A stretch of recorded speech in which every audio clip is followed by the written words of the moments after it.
You are listening to Ando's Thinky Time podcast. Thanks for listening. This episode is extra long, so I'm going to try and make my intro quick. Some things going on in my life right now.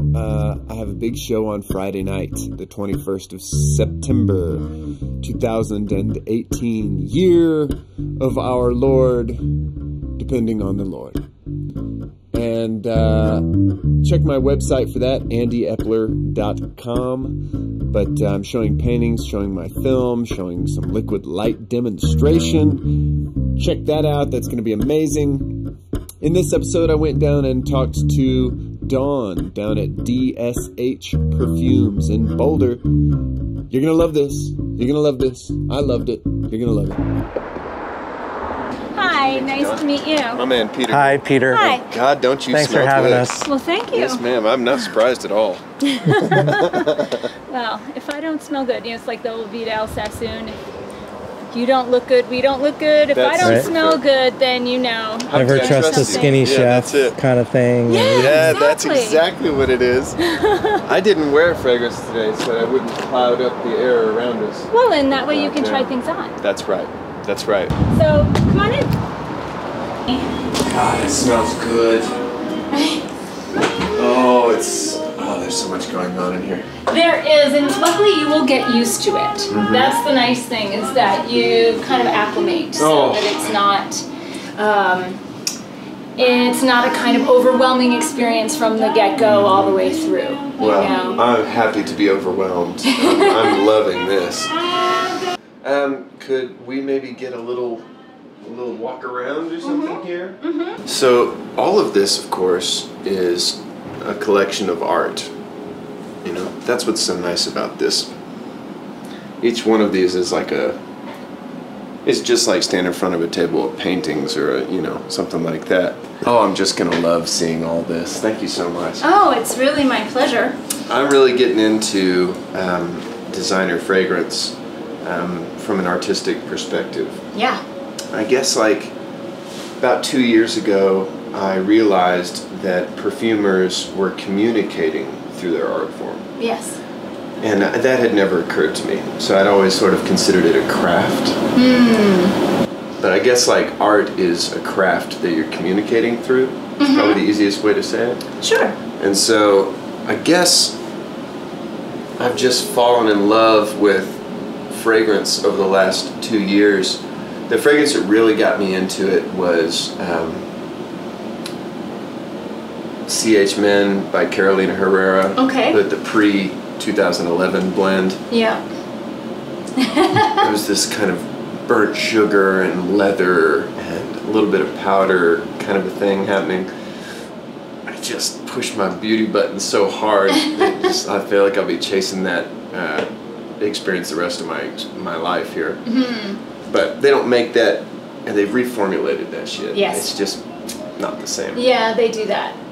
Yeah. Yeah, regularly. I feel like it got ruined. Oh, that's too bad. It is too bad. Yeah. Well, and IFRA, I think I'm saying it right, or IFRA, I don't know, whichever way, changes their regulations. The EU changes their regulations regularly. So a lot of times things get reformulated very quickly at this point. Yeah.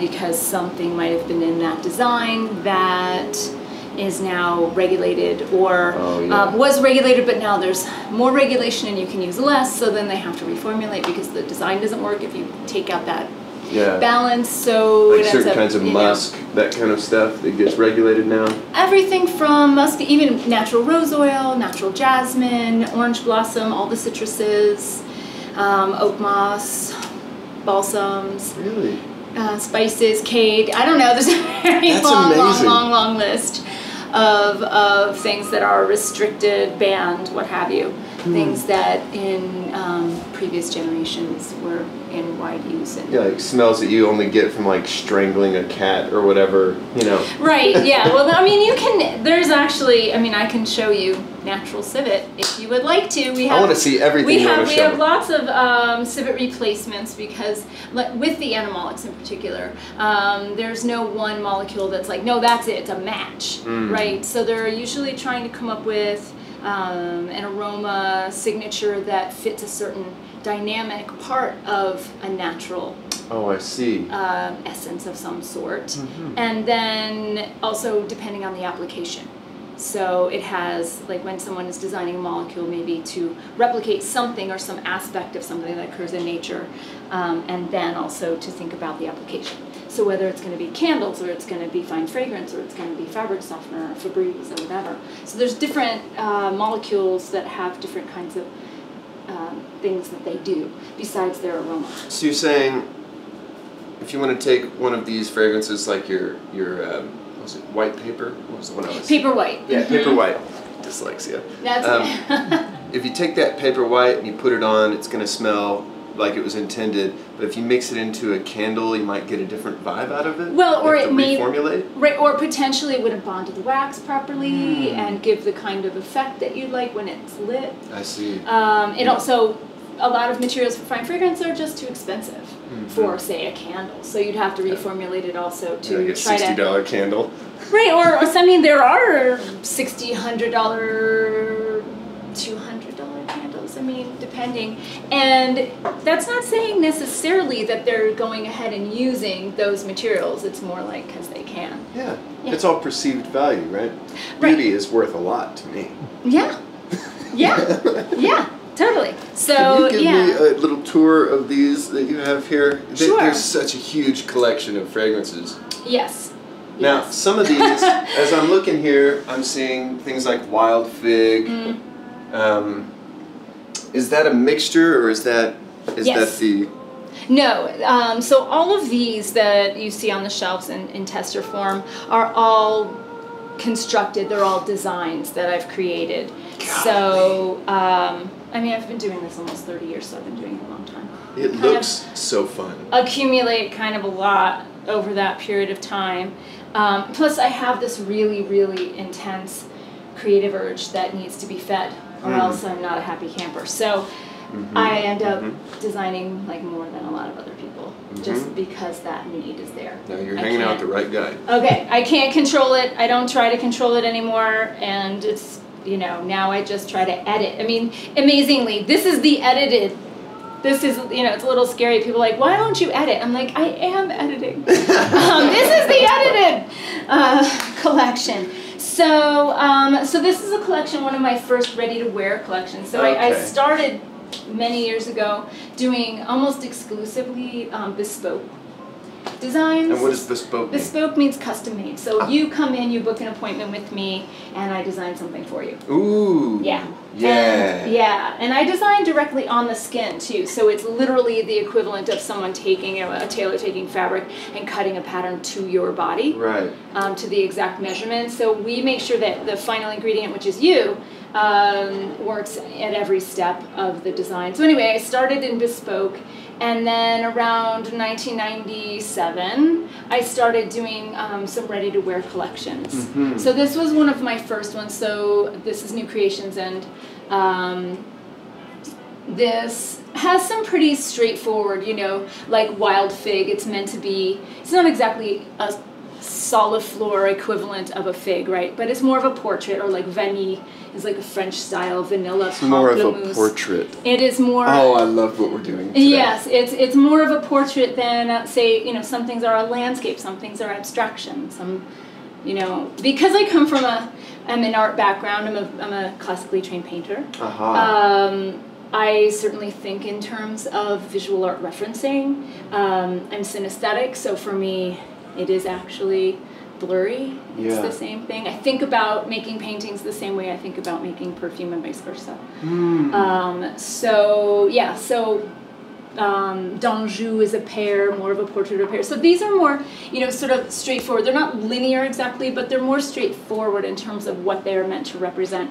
And then Jitterbug, I mean, I can't tell you how many people have asked me over the years, had asked me already, have you read Jitterbug Perfume? So this, both the For Men and the Jitterbug, that I feel is universal. It's for men or women.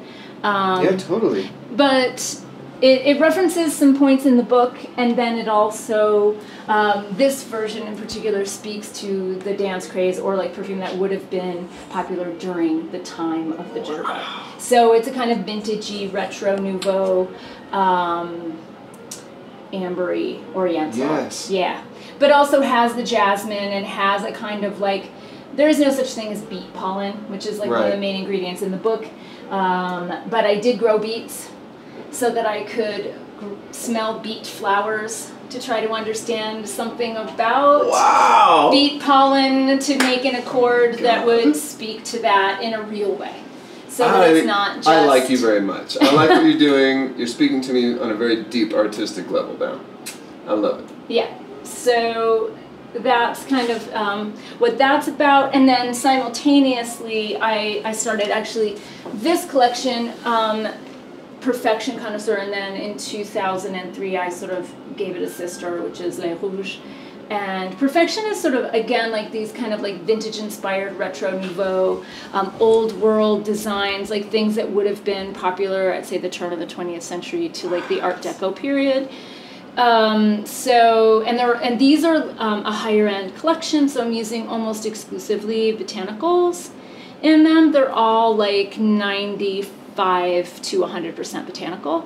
So they have sort of a higher just intrinsic value just because of the materials. And some of them are really hard to use materials. Like Café Noir was actually, as far as I know, the first coffee fragrance on the market. That came out in 1997. This one right here. Mm-hmm. And it's got Coffee Absolute, which is really interesting to try and work with. It's super fatty, so you have to do a lot of dilution.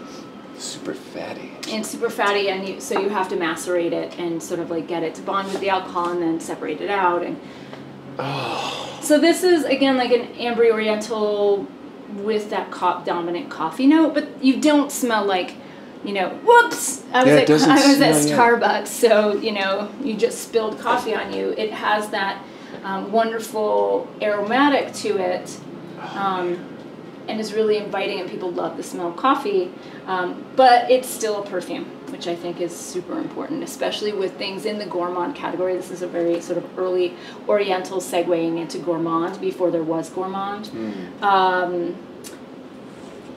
So I think that with gourmands, it can be foodie, it can be, delicious, it can be, something you want to eat and you recognize that, but at the same time, to me, artistically, it still has to feel like perfume. Or you're just sort of making like, I don't know, scented strawberry shortcake dolls. Yeah. You know what I mean? I do. And there's nothing wrong with that, but that's just not what I want to do. This is great. This smells kind of, I'd wear this on a winter date. Mm-hmm. It's a sexy smell. Yeah. Mm-hmm. Ooh, sexy coffee smell? Oh. What? Oh, darling. I love the smell of coffee. I do too. This is doing it for me, man. And I can totally pick out a coffee note in here, but it is not just smelling a cup of coffee with some stuff in it. Right. Yeah. Wow. Yeah, it's not just like, it's coffee. To me. You are mashing my beauty button, friend. I'm so pleased. I love this stuff. Boy, I love to smell smells. Yeah, I know. Me too. I'm the insatiable smeller.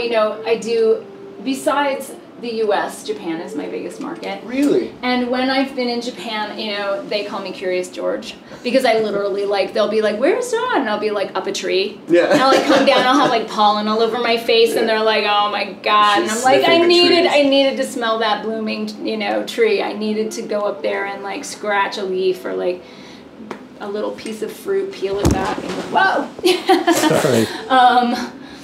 Yeah, no, I'm getting into that same way, man.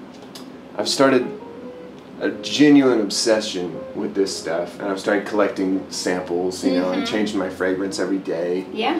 I'm finding that one thing I'm really loving about wearing a designer fragrance every day and changing it almost every day is it really brings me into the present moment.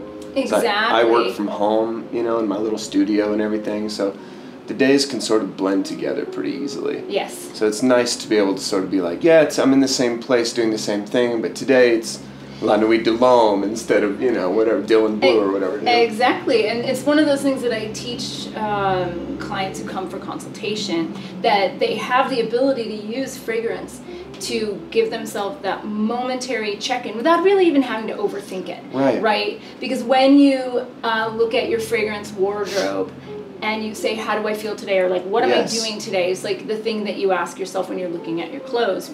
What do I want to feel like today? And you put on your clothes. Yeah. And then you could have that same kind of like, well, I'm feeling, you know, maybe I'm a little tired, so I need a little pick-me-up. Or maybe I'm feeling, you know, sensuous, and I want to speak to myself about that, because every time you also, one, you're communicating the same way that a perfumer is communicating through art form to you. Yes.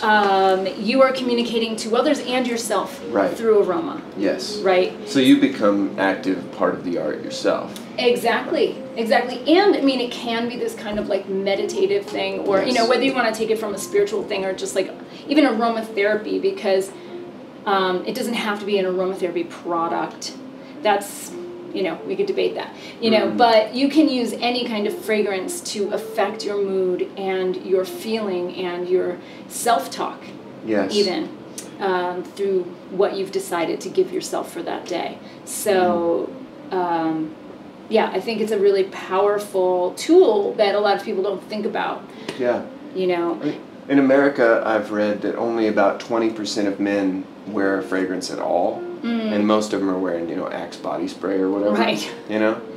It seems like if you're wearing a designer fragrance that is beautiful, you're already going to do better in interactions with other humans. You know, especially, you know, I don't know how it works for everybody, but it seems to me when I'm wearing a designer fragrance, I don't know, people want to get closer to me, people want to interact with me a little more, because they're being communicated with, like we're talking about, you know? Right, and that sense of like feeling comfortable, and I think that a fragrance should make you feel like you're sitting in your favorite chair, or like in your favorite sweater or whatever, like the most comfortable experience. And like when people come and I do, say, a fragrance consultation with them, and I smell a number of things on their skin, after we've smelled a bunch of things and edited things out, what we actually want to put on your very, very prime real estate of your person. Because I'm not somebody who's like, let's try this, let's try that, you know, and just stink you up and then send you out. You know, bouquet. Exactly, some kind of very, very strange bouquet. I think that, you know, we want to smell them on the card, think about it, and then try things on the skin, and then decide, you know, which one sings. Which one sings and which one also makes you feel, you don't feel like you're on the edge of your seat. If you feel like this, that's not the right fragrance for you, even if you love it. That's something that you should then like put on a tissue or something periodically and just smell for your own pleasure. A little snack. Yes, exactly. It's just a little nice sniffy, like, oh, I love that smell, but it's not my thing. I'm going to embody, because it's also the difference between liking a smell that you can walk away from and a smell that you now are, and you are it is you. You're like painting your aura a little bit. Exactly. Yeah, the thing you want to have on your person, I think, is a very, very big decision. I know that if I get something on me that I am now unhappy with, I practically want to chop my arm off, because it's just like, oh my God, get it off of me. I don't want it. I want to be able to walk away. Because you like Cafe Noir, I thought I would also show you Piment de Chocolat. Oh my God, show me whatever you like. I'll be so pleased. So wait, I got it to shoot out the side. There we go. I'll give it a little hose. My skin seems to sweeten up just about everything I put on it. So this might be a little too sweet. The Cafe Noir won't be, but this is fun because it's spice and chocolate, of course. It's got a creaminess kind of thing happening, man. It's very gentle sweetness, though. Yeah, boy, I love that. I'm gonna love all these. That's how my personality works. But yeah, that is very different, isn't it? Yeah, I mean, it's interesting because if you were describing them, like in the family, they have a lot of similarities. They would sort of be in the same category of spicy oriental gourmand, but they really are very different in their overall fragrance and design. I can tell you now, my skin will make this almost smell marshmallowy sweet. Oh, but it's so good though. So I put on something like 1 Million Privé by Paco Rabanne, you know, and it's this very sweet kind of candied smell. My skin will just push that way too far. Right, so right. It's just not a thing yeah, for me. you suddenly are like, what is it, Cracker Jack? Yeah, or like kind of bubblegum sweet, you know, all of a sudden. Dior Sauvage does that same thing on me. It smells like black pepper bubblegum on me or something. It's Oh my. I'm very sweet, I guess. Yeah. God, I love that. So these are all things that are sort of from, you know, a little bit almost vintage at this point, like my own vintage collection. That's so cool. And then this is an ongoing, rather large collection that I started. So I started in Boston, and I've been here for 25 years, not in this space, but in Boulder for about 25 years now. But I started in Boston. In Boston? In Boston, yeah. I was. My man Peter has some experience up there. Oh, nice. Yeah. It's a wicked good time. So. It is wicked good. It's wicked good. It's pissa. Nice. Awesome. Yeah, so I was going to art school in Boston, and I started making perfume as a kind of side job, and realized that one, I love it. Two, I immediately experienced it as art form. I was like, no, this is definitely the way I'm thinking about it feels like the same as what I'm doing in my painting studio. So I was already like banging that drum in 1993. And people are just looking at me like, you're crazy, because all they really had known was, say, Estee Lauder. And and to this day, there are people who literally are like surprised when they find out that people make perfume. Yeah. That it's not like this thing that just shows up in a big vat from the sky, like aliens brought it down and we're just like decanting it or something. Or they think like some huge corporation is the only one that can make it or whatever. Right. I like this, what you're doing. Right. Very meaningful to me. So, so these are all in oils because back in the day, most of my clients did prefer oils. Now I have a really wide variety of people who like sprays and oils, and we can do these in sprays, but we have all the testers in oils. And this is a kind of collection that I design for maybe 3-4 times a year. So I always do a holiday fragrance. I always do at least a spring, summer, and fall, winter edition, and sometimes there can be, 5 fragrances in 1 year, and maybe there'll only be 2 or 3. I'm kind of like, oh, sorry, Peter. I'm sort of like getting into the idea of making art in this way myself. I'm very interested in creating a fragrance eventually and then selling it or whatever. Yeah. I don't need to go quite this far. I would love to make one or two. I don't expect very many people who want to be all crazy like me. Well, I love art form, and it's easy for me to go deep with stuff. And I hope that I don't end up going this deep, because I feel like I'm one of these dudes that would absolutely end up in this kind of a space where it's like, and now my whole life is... Yes. But I still have to write songs and paint paintings and stuff. I'm looking for kind of a side hustle version of this. Oh, okay. Well, that can happen. I know, and I'm just like, I'm so inspired by what you're talking about, all this stuff you're showing me here. So this is a fragrance that actually I started thinking about it's called Annika. It's an all botanical sort of oceanic ambery incense. And I started thinking about it. I read about it in I was studying kind of Kabbalah and, like ancient Hebrew texts and like Middle we're Eastern. going to get along famously. And I came across this reference and I was like, first of all, how do you even say that? I did finally find someplace to look it up with a pronunciation. And I started thinking about this design in 1992. And I finally designed it in 2016. I finally got all the pieces, found everything I was looking for to complete the idea. So I was thinking about it for a very long time before it sort of came into fruition. But yeah, so Annika is this reference, and it's referenced also in the Bible. It's referenced in a bunch of different places, and it was an aromatic made from a mollusk shell. And I was like, hold everything, you know, like really early on, like, I get it. Shell. Yeah, and I'm like, okay, so there's something that comes from the ocean that's used in perfume. That in and of itself is completely compelling. Like, what? What? And who thought of that? I mean, I get it, like, ambergris comes from the ocean too, but at least it was, like, found, most of the time it was found on beaches, and then they realized it came from sperm whales and what have you. But, you know, like, this is very interesting. So trying to sort of conceive of what it would smell like. And then when I started researching it, there were people who were saying, no, it doesn't come from the shell. It's a resin. And some people say it's benzoin, some people say it's labdanum. Okay. And then other people are like, no, it's the shell. And so there's no real consensus on this point either. That's interesting. That I think is totally interesting. So there is benzoin in it. There is labdanum in it. And I did find a place in the Middle East that's selling onycha shells from the Red Sea.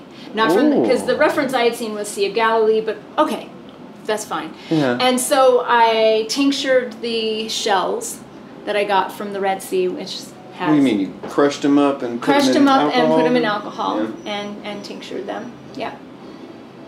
Oh my God! It's such an interesting, complex smell. It is, and it's sort of like smoky to, like, you know, sort of speak to like this murky, ancient world idea, but at the same time, I think it's clear enough to smell like something you might want to wear. Because I've definitely done research with Egyptian perfumes too, and sort of when the King Tut exhibit came to Denver Art Museum, I do a lot of collaboration with Denver Art Museum. Really? Yeah, I do. And that's fucking cool. Yeah. And so they wanted me to do a lecture and like talk about aromatics that would have to do with King Tut. So I did all this research on Egyptian stuff, and I ended up with, actually, they're like, you know, they are always like, you can make a fragrance like one, and I'm always like, here's 7, here's 10. You know, like, it was so interesting that I ended up with more than one. And so here's like my Egyptian collection here. An Egyptian collection. And they're all based on formulations that were taken from hieroglyphics. There's actually a woman, I think she teaches in like Copenhagen, who is an Egyptologist who specializes in aromatics, like Egyptian aromatics. Wow! And so I got a bunch of her books and read up on it. And so I had for the lecture, I actually created, as closely as I could, because there's no like deodorized ox fat, you know, hanging around. So I used, you know, palm fat, you know, organic palm fat, you know, and... Deodorized ox fat is, that's the first time I've heard that collection of words. Yes, all together. I know. I don't get to say that very often. I'm so Every glad once to in a know while. Yeah, I get to say things like deodorized ox fat. I'm going to change my band name to that. And so I got to make, you know, sort of like get the herbs and put all the pieces together and sort of show the difference of like what ancient Egyptian perfumes would have sort of looked and felt like. And they're really pretty revolting. Oh, you know, kind of like gloopy and this like goopy, winey, resiny, chunky, oily funk. And I'm sure that it would have, I mean, I didn't filter everything out because I wanted people to sort of like be a little grossed out because it's fun. And then, you know, so I took some that was filtered out, and it was still like this like savvy glunk, you know, that you like put on and be a little like, oh. But, you know, imagine you're in Egypt, it's hot, it's dry, maybe you want a little bit of that. That wouldn't be completely something that we would want here in the modern world, here in Boulder, but... Decidedly.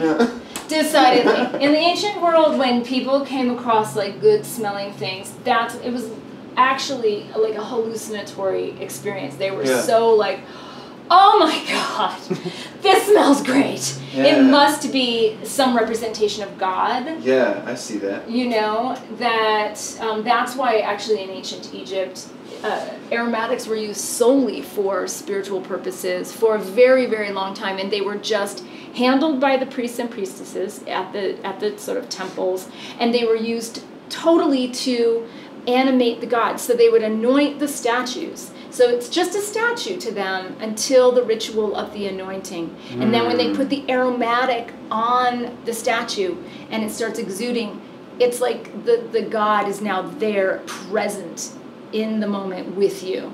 Right? Is that cool? That's the coolest fucking idea I've heard in a long time. And then slowly over hundreds of years, it became something that then the priests could wear.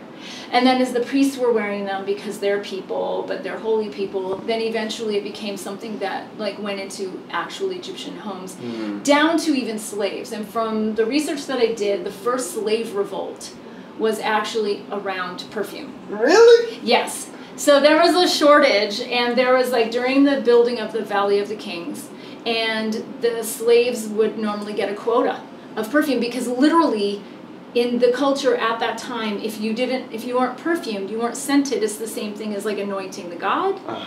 The animation, like you weren't actually alive, right, unless you had your ritual perfume. So you were exuding your scent, and you also were like one, because there are aromatics that were considered parts of the god.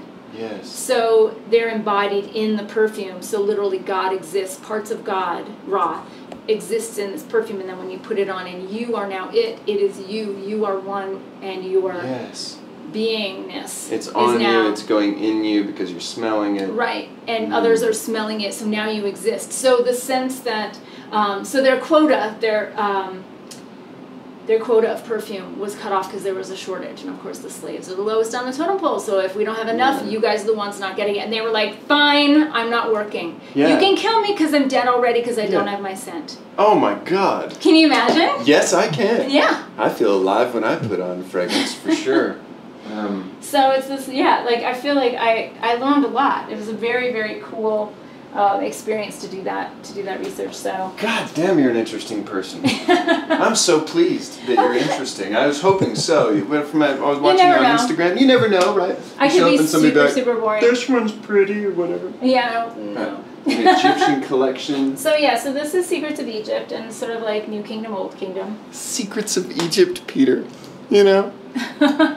And then like another one that I think is really cool. I did with Denver Art Museum in 2014. I'm like, which year was it? I guess I did it 2015. I'm like, I don't know. This is like during the first years of my son. I had a little boy in 2012. So like that period of time is a little blurry. Yeah. Because you want to talk about every day like mashing into the next. There's like years that are like a blur. Anyway. That's why I haven't had any children. I'm not trying to mesh my years. They're already doing it. Yes. So I was really lucky to be able to create a room, an aromatic, a scent experience room as part of an exhibit. Oh, I'm so sorry I missed it, man. Yeah, that would have been so cool. It was very, very cool. And it was kind of this kinetic sculpture where there were multiple pieces, like different aromatics, that then combine in the room to make the totality. Oh. And they were sensor-driven little sort of like, they were specially formatted for the museum so that you could also walk through it and it left no residue. So that nothing was also going out and being, contaminating the paintings. These are priceless works of art. Of course. And also, like, if you came through, you weren't, like, going through the designer fragrance section of Macy's or something. Everybody needs, like, a handkerchief to blow their nose in. Exactly. Like, it wouldn't be that overwhelming. So, and it was sensor-driven, so as people walked by, different pieces would squirt out, and so depending on how many people are in there or how they're walking or whatever, it would be slightly different every time. So it's kind of cool. And the idea, it was for a flower painting survey called In Bloom, and in this room was just a mural of Monet in his garden at Giverny. So this is Giverny in Bloom is the name of the collection, and I'll take you through the pieces. So please take me through these pieces. So the first piece is called Le Jardin Vert, and it's French, Peter. Thanks, man. It's the green garden, and so when you walk to a garden, the first thing you smell is actually not usually the flowers right up front. You're getting the grass and the dirt and the outdoor experience and trees and bark. So that's what this represents. Yes, garden. So the sense of walking towards a very lush, verdant garden. Yes. Boy, I almost smell like almost like a banana peel kind of thing happening in there. I could see that. My God, that smells good. See, I would wear that. That smells like great.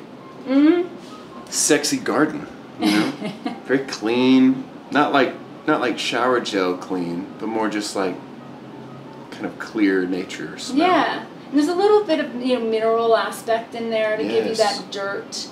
A little, there's some wood, there's some bark, there's leaves, there's neroli and a little bit of linden blossom to give it a little sense of sweetness and the gardeny aspect, but not enough to make it floral yet. Yeah, you're not smelling a flower, you're smelling like a place where there probably are flowers. Right. God, I love this art form. I'm just so into it. And there we go. And then this one is called La Danse des Bleus et des Violettes. So it's the dance of blues and violets, but it's also a play on words because, violet is also a flower. Oh. Anyway. And so this is meant to speak to early morning dewiness as well as early spring flowers. So it's blue flowers, iris, violets. Yeah. And there's some lilac. So it has this kind of like... Yes. I definitely smell iris and lilac. Blue violet. But also like soft. It's not meant to, it's, more early morning, so it's meant to be softer. It does smell early.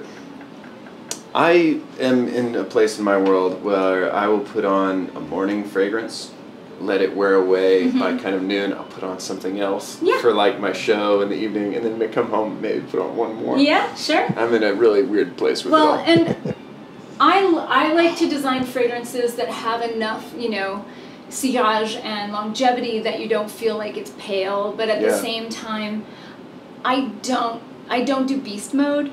I'm sure you've heard that term. Either. Yeah, no. I'm not trying to take over a whole room. Well, and also, I like to be able to, hear a song, have it play, have it end, maybe I want to hear it again, so I put it back on. That analogy of, but if it's playing forever, and I can't get rid of it for, 9, 10, 12 hours, that would be crazy making. And so, I don't want to be around that, so I don't make that. So I'm like, when people are like, what's your most beast mode? I'm like, I don't have. Why do you want to hurt people? Right. Well, yeah, I'm just and I don't necessarily, I get it that some people feel that, strength equals value, that they're getting some, more for their money or something. Like they only want to wear parfums and all those? I don't think that's really true. Usually also, a lot of molecules that are that strong aren't always the, higher quality molecules. Yeah, that's right. And, it seems to me it's not all about strength, it's about the overall beauty experience that you're having, right? I agree. And also, like I say, something that you can experience it all the way through to the end, and then decide if you want to hear a new record, hear a new song, or if you want to hear that song again. And or I like smell that song the again. stages that a fragrance goes through. I don't want it to last 12 hours. I'd like a nice 5-6 hours where it's the first couple hours, maybe 30 minutes of dry down, then I'm kind of in the main smell of it, and then it kind of trails out. Yeah. I want to smell each of those stages. Exactly. Okay, so this one evokes more late afternoon and late summer. So God, I love you. Old roses, carnations, jasmine, and this is called L'Opéra des Rouges et des Roses, so the opera. So it's more... This is dancing. The little blues and violets are sort of doing the pirouette or something, and then this is more operatic. So it's a bigger smell. It's a more dynamic smell, and reds and pinks are more intense. Yeah, you know what? There feels like. Did I mix these all up? I should do. No, that's okay. I'm gonna give you the amalgam too. The previous one we smelled. The blues. Yeah. This more large scale kind of smell, but there's a lot of room. I sense a lot of room in kind of the mid notes. It seems like there's just some empty space there. Not like in a negative way, just kind of providing space for those I like that. Crisp top I notes. Definitely think that having room to be in it. Yes. If it's so congested and so pushed together, it gives you that sense. I think I come back to this image of being in drawing class my freshman year at BU, and working with still life, drawing still life, and the idea that was planted in my head by one of the professors talking about it was, draw it as if you could fly a small airplane around all the pieces. Oh, right? Yeah. So, a little negative space to provide. Exactly, and also understanding the three-dimensionality. I mean, there was a big emphasis on, you're drawing from this angle, but you better go walk around it.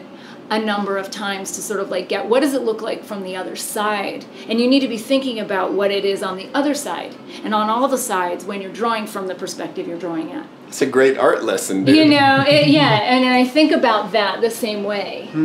About having there be enough space for you to walk around those flowers. Yeah. It's easier to pick them out if there's a little room in there. Yeah, and I think it's also easier to be with it. If it feels like a tidal wave of flowers, which maybe it would be like a beautiful way to die, you know, I still don't know if I want that. You know what I mean? That doesn't totally appeal to me. Yeah, there's a lot of space in this fragrance, but it's still got nice, strong notes. And when I think of an overly crowded fragrance, I think of somebody like Tom Ford, who seems to do that. I'm thinking of Tom Ford by Tom Ford, or even Grey Vetiver. Seems like it's just so packed full of notes that it's hard to really taste any of it. You know what I'm saying? Right. I mean, and I definitely, some constructions from the list, it looks like I have 5 million things in there, and like, oh my God, how can that many things be happening?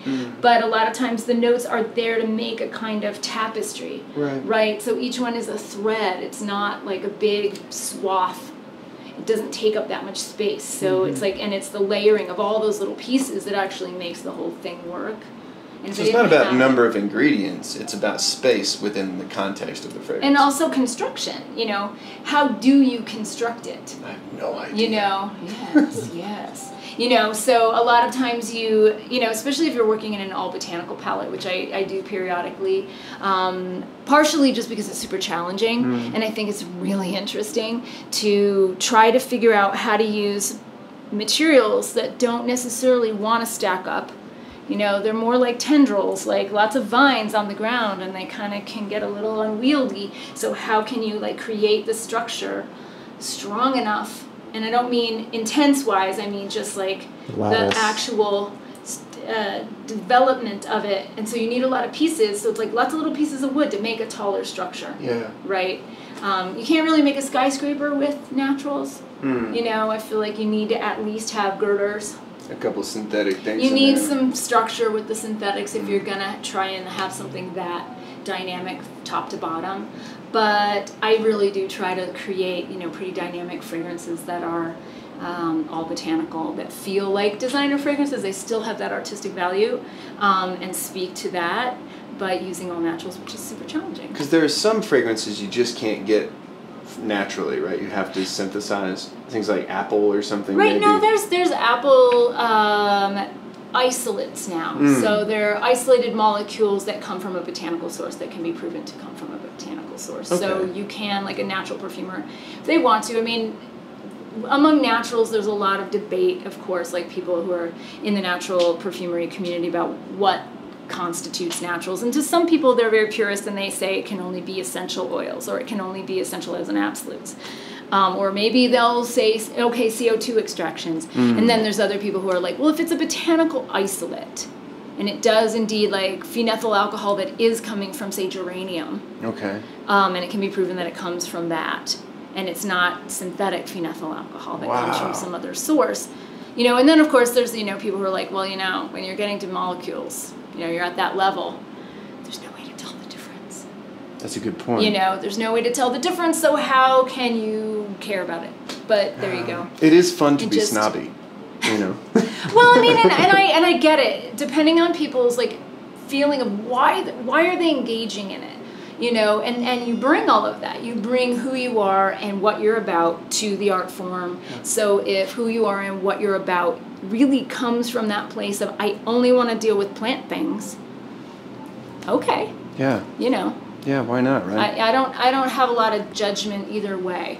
I mean, I like materials. I like paint, you know? Yeah. Yeah. So I take whatever I need to make art. That's all I care about. We're on very similar page. So I don't feel the need to be snobby necessarily. I mean, I will say I'm allergic to like everything in the world and I'm asthmatic, so I am snobby about a lot of molecules that just don't work with me. Yeah. You know, there's certain molecules that people use in, you know, commercial fragrances or even other artisans. And they're like, oh, don't you want to use blah, blah, blah. I'm like, no, I hate that stuff. Yeah. It really irritates me.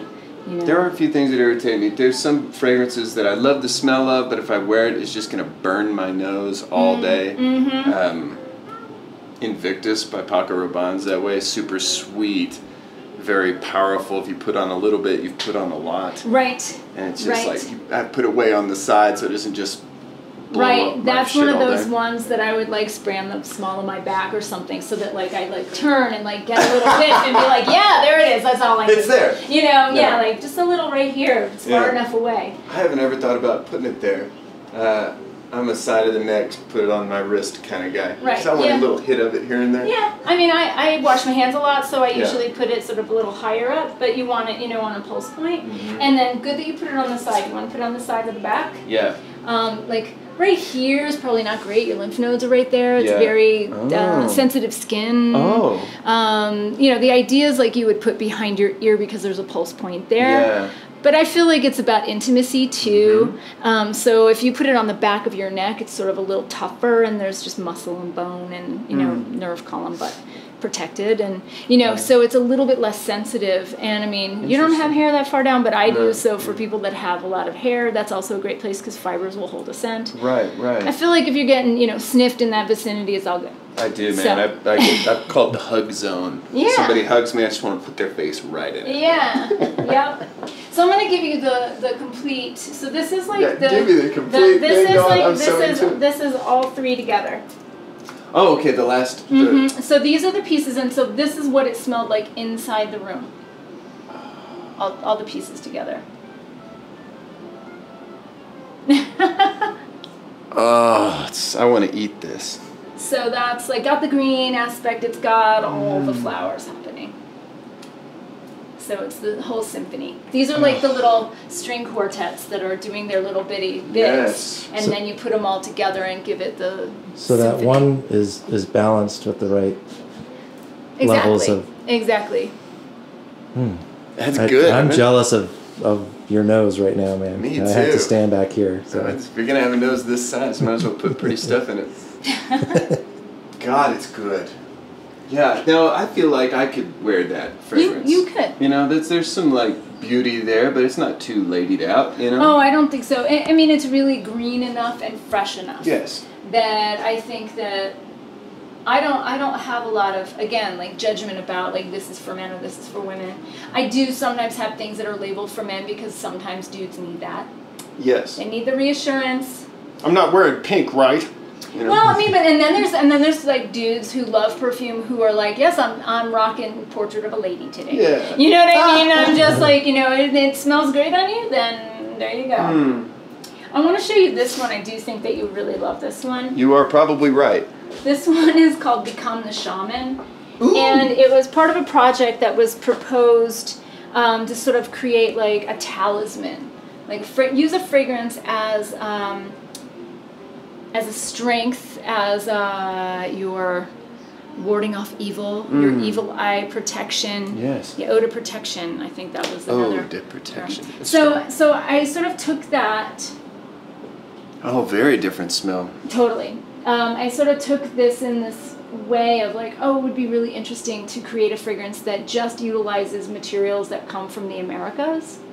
And think about it from, because, you know, like a lot of people, of course, were doing like Indian incense, or, you know, like somebody did like a hamsa, you know, do you know what that is? No. It's like this upside down evil eye hand that comes from the Middle East that has like a thumb on both sides. Oh, yes. You ever seen I have that? seen that, yes. And, you know, so like a lot of people pulling from traditions from, you know, Asia and India and China, what have you. And I thought it'd be really cool. Like, I didn't know of anybody who's done like a fragrance that specifically spoke to sort of like Native American traditions.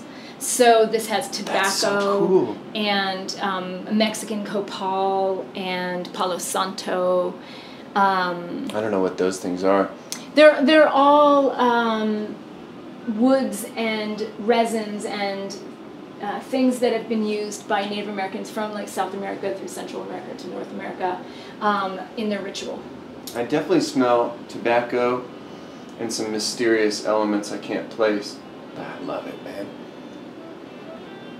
Yeah, I thought, because you were talking about like sort of sweet and smoky and that kind of in a sort of odd way. Boy, I'm just so into all of it. Thank you so much for letting me see this stuff. Oh, totally. I'm just so enjoying it. That and I really think you should smell Foxy. Oh, I just so agree. So, I'm going to refill this. Whoa, hello, it's shooting on me. Foxy is part of a series of animalics I've been doing. Animalics are having a real comeback. It's going to smell like a real fox. No. Yes, no. It smells furry. I've been working on these sort of textural experience in fragrance, so like different textures of fur. So this is kind of slightly more rough, a little, still furry and soft, but also a little bit rough and like an animal that lives in the woods. It's also taken some aspects of the structure or the idea from the Wes Anderson film Fantastic Mr. Fox. Mm-hmm. So there's like the boozy aspect in the top is like farmer beans, apple cider, his like alcoholic cider. And then there's also farmer beans' wife's cinnamon, nutmeg, apple, ginger snap. My mind is exploding. So it has these kind of like fun aspects, and then it also, because the name Foxy, it kind of like is referencing like 1970s amber animalics. You're so foxy. Yeah, I use that term still. I'm not sure if I'm supposed to anymore. Well, it's okay. I think you can. I don't want to dehumanize anyone by calling them foxy. Well, I don't know. I think depending on who you say it to and in the context, I think everything can be contextual for the most part. My beauty button is getting leaned on today, man. And I'm enjoying it so deeply. So that's a kind of animalic retro thing.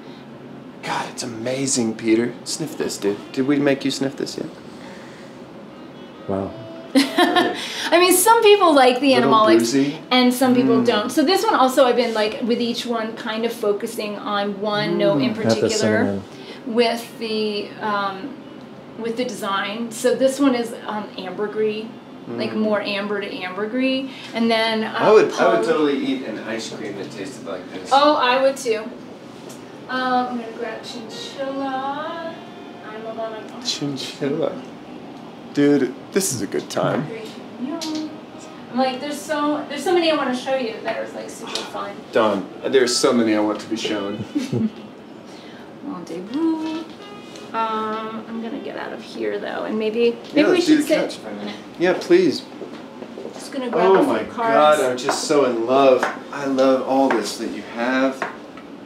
Let me just grab a few cards here. This place is going to be ideal for some B-roll, Peter. You can nail it with some B-roll. Oh, yeah. I'm going to get the Steadicam to get some really gorgeous shots. I just love how far out you're going with your themes. And how, what are there, 9 different Egyptian fragrances there from that theme? 1, 2, 3, 4, 5, 6, 7, 8. Yeah. That's amazing, man. No, I don't need that. I wouldn't at all be able to think of course, I'm not as educated as you are. I'm 28 years behind you in this stuff. Can I get this shit out of your way too as this come from Peter? Does this look a little bit more? So this is chinchilla. And this one is definitely like leaning more on musk. And how many chinchillas did we have to juice for this? No chinchillas have been harmed in the creation of this perfume. But it also has a much softer, furry texture. I see what you mean. So here's the last one. This is the fox. This is the chinchilla. This much boozier, much darker smell. And has like... Does this have more of that iris in there? It smells like got a little bit of that kind of creamy sweetness somewhere in there. There's not a lot of iris, but it's musk, and musk can have a kind of creamy thing. But there's also honey is one of the main aspects in that makes that work. That's the best. This is the best time. I know you're a man after my own heart because I absolutely love to smell. I just love to smell. Boy, it just brings me so much pleasure in such a new way in my life, I'm a total beauty addict. Oh, that does it for me, man. I'd wear this chinchilla today. Springy. Well, you can be thinking about what you what you wanna. And then this one is called Rendezvous. Rendezvous. So this one is more speaking to indolic jasmine. Oh, an even lighter kind of experience. Yeah. And so it's a little more floral ambery, but lots of dudes wear that. So it's definitely not so floral that you would be like, oh God. No, that amber definitely balances it out, brings it into, not I wouldn't say a super masculine place, but definitely a balanced place. Mm-hmm. A pretty lady could totally wear this too. Oh, I'd wear that. Boy, I'd wear any one of these. Good. That's what I want to hear. Yeah. There's so much. Oh boy, there's a whole meal of scent happening today, and this is very pleasing. Jasmine can be such an abrasive smell when it goes too far, it seems like. Mm-hmm. One of my friends, Kate Farmer, came out to the show last night, local songwriter, and she had a jasmine essential oil on, I think. And she had like a thing of it, she wanted me to sniff it. I did not find it very pleasing. It was pleasing on her because she smells so nice or whatever, and she's a nice lady. Maybe her skin does something with it. Yeah, but probably. Straight jasmine seems like it could be a little abrasive. It can be. And definitely just, different genuses have different tonalities. So this feels like it's kind of floating on the top of this much more, I don't know, well-rounded base. Oh, I love it. I'm having the best day. Okay, and I brought over some others that I was like, oh, you should really check these out. So I've been working on this series called Flowers for Men. Ooh. So taking flowers that generally are reserved for female fragrances in particular, I'm starting with that. So I'm not just starting with like rose and jasmine, which are often used in men's fragrances. Patchouli, right? It's always in men's fragrance, seems like. Yeah. Well, patchouli is interesting because it has a kind of woody tea smell, very earthy, but it's in the mint family. So Is it's it really in in the mint family? Yeah. I didn't know that. So here you go. A huge family that must be. This is called Il Marinaio de Capri. And I can't say that. Can you say that? it means the sailor from Capri. So whoa. This is like a salty green chypre with a honeysuckle dominant heart. And honeysuckle is one. I started with this one because I was like, you know, I have never seen a honeysuckle fragrance for dudes. That is so like, you know, like practically a gingham dress or something for women. So. Oh my God, it's so good. This might be my favorite smell I've smelled today. I thought you might like it. It would go with your outfit too, I have to say. See, I care about that. I care about that. It's like crisp white shirt, you know, it's got the crispy salty. Yeah. Mm-hmm. What a nice lady you are. Yeah, I do totally match my fragrance to what I'm wearing or what mood I'm in every day. Totally. Every single day. Mm-hmm. And, God damn it. This is almost taking me to sort of an aquatic place. It almost smells like it could be in that kind of a family. Right, it's got some aquatics, but I did not use the typical sort of like cologne. There's no cologne in it. It doesn't smell like a pool. It doesn't smell salty. It should smell a little salty, but there's some seaweed absolute in that, and then there's some other molecules. That's what I think I'm picking that do salty, because seaweed is awesome because it does salty and musky at the same time. Yeah. If you have too much of it, then it just sort of smells funky. But you know, you have to be very careful with it. But it can give a nice kind of like green mineral salt aspect, and then underneath that it has just this little hint of like a musky nature. So if you are working in a design that can take both of those pieces and do something interesting with it, then but they are set. You can't like sort of like ask seaweed to just do the mineral green salty without being okay with the little musky bit, and vice versa. Because I totally get that mineral thing. totally get the greenery. Oh my God. Yeah, it's, you know what it is? It's the same kind of seaweed note that I get from Nautica Voyage. If I were to pull that, kind of a sexy beach is what that smells like. But if you take that away from that and put it in this more floral context. And then it has the green chypre, so it has like the oak moss and the dry down to again like give it that anchor and that balance, so that it doesn't just like go honeysuckle like into the trees and take you up, you know, into the air and drop you. No, it's balanced. You it's know, good. it has to have that depth to balance it out, and also to make it feel like it's designed for a man. I mean, women wear it, but it's definitely designed with the man in mind. When I take a nice long drag off of it, I don't know how you call that. Yeah. I let it kind of roll across my senses or whatever. The longer I sniff it, the more that depth I get out of it. Right. More that kind of almost oceanic kind of vibe is underneath that honeysuckle sweetness. Oh, I like this very much. And then this one is like, goes totally, so you know, Capri is, you know, the island off of Naples. It's in the Mediterranean, so it has like kind of like sparkly, fresh, Italian, clean, you know, sunshiny resort vibe. And then this one is a lilac for men. So another flower that's generally for women. Yes. And this goes in a completely other category. This goes to a more classical chypre. So again, I'm using the oak moss to balance it, but in a completely other way. So this is called Lilas de Minuit, so midnight lilac. Boy, I'm so pleased that I cannot pronounce very much of what's happening. That is my proper place in the world. Sort of mystified, in awe.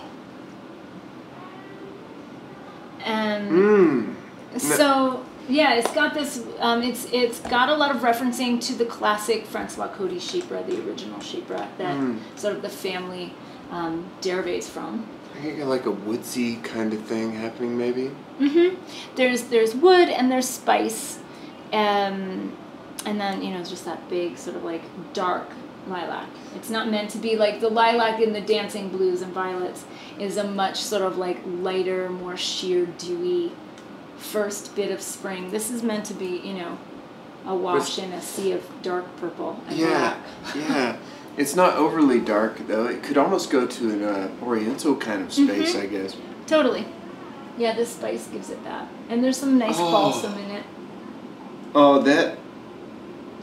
I like that very much, Dawn. That makes me want to close my eyes.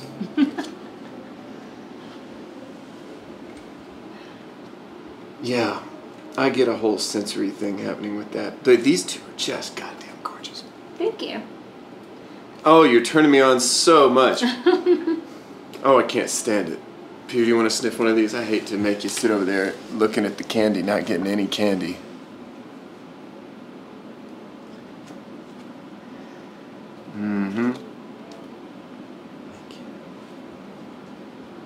And they're really different. Peter likes this stuff so too. the two flowers for men. I'm working on a third. Won't come out till next year, but I'm working on my next one. And then so I'm gonna change gears to so I'm gonna show you also just some of my. These are just some of the ones I really like too that I think are sort of funny.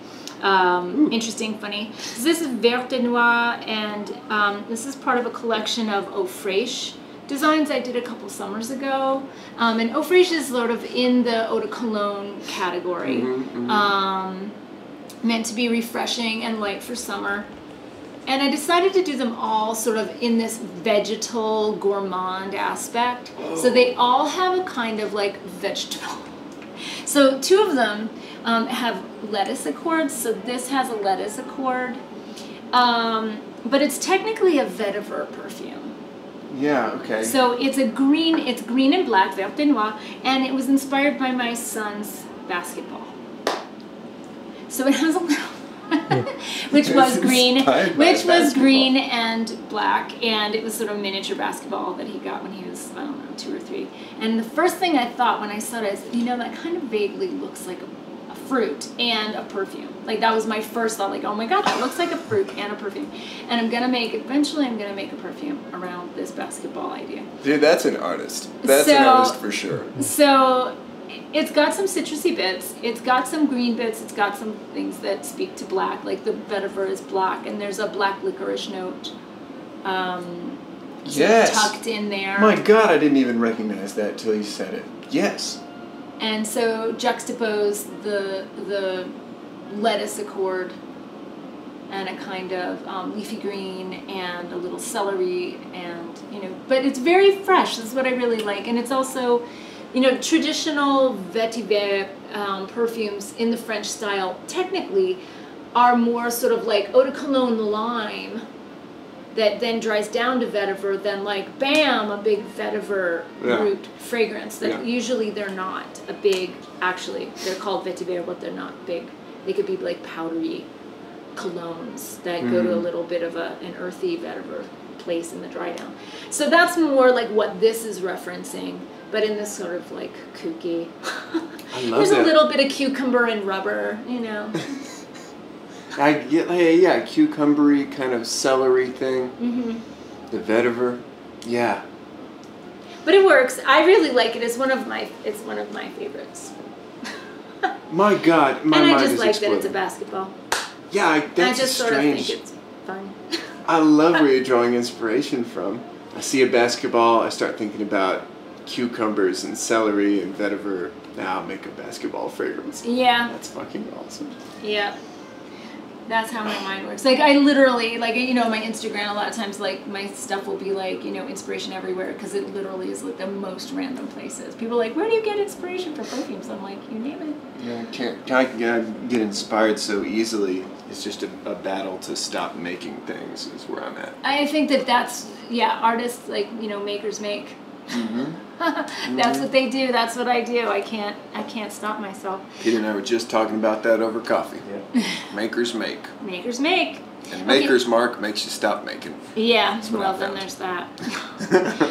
This one is called Albino, and a lot of people are a little offended by the name, but the subtitle is A Study in White. So the idea is, it started out like sort of with this fascination with albino raspberries, right?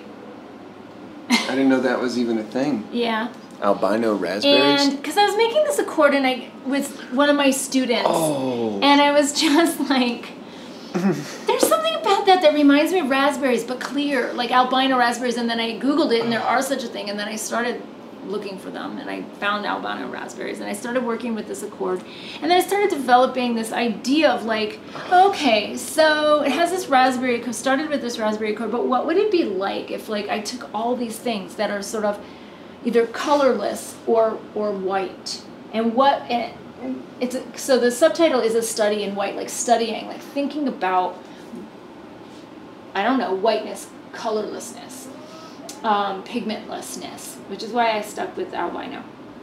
It's so juicy and tart.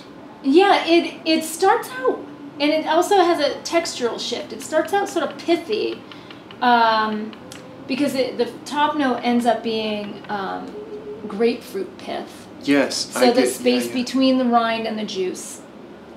And then moves through white cognac, through the white raspberry accord, into kind of white woods. Oh. And so it goes from this sort of like pithy, fresh kind of quality to something that becomes more creamy as it dries down. Oh, I'm just loving that sharp, grapefruit top. Mm-hmm. Yeah. Yeah, it's like this completely like weird concept of grapefruit also. Yes. Because normally I have other ones that are more juicy. Do you? And I have, like my classic pamplemousse is more, is actually around a pomelo, which is like, have you ever seen those? It's like a Malaysian grapefruit, and they're about this big around when you see them, so they're huge. And it's too big. It's too big for grapefruit. Well, but the inside's only about this big, so the fruit is only this big, and there's this much pith all around it, and it's got this beautiful color, green, sort of chartreusey green color on the outside on the rind, and then you get to the inside, and it's very pink. So it's a beautiful kind of quality of the green chartreuse juxtaposed this pink. And the thing about the fruit is that it's very, very low acid. Normally grapefruits have a real acidic quality, and these are very, very juicy and sweet and almost floral. Really? Yeah, I'll show that. Tell you what, dog, if I'm eating a piece of fruit and the skin of it is most of it, I think that's gonna piss me the fuck off. Yeah, well, I mean, and then there's Hand of Buddha, where there's no fruit at all. And Buddha's like, you are the fruit. You were always the fruit. Yes. Shut up, Buddha. Give me some fruit, asshole. God, that's good. Do you want a hit of this, man? Yeah, sure. I keep putting these in your face. Oh, yeah. I can totally, yeah. No, this one's I'm having the best day. This one has a sprayer that's like decided to... We're going to school, man. This is amazing. I knew this would be a good episode. Okay. I don't want to just take up your whole day. Have you got time for this? Yeah, we have time. So that's the pomelo. Oh, I love this. Oh, I love this. Citrusy thing. It's almost in the kind of like an orange kind of family, maybe. But not orange. It's something in that neighborhood. Ooh.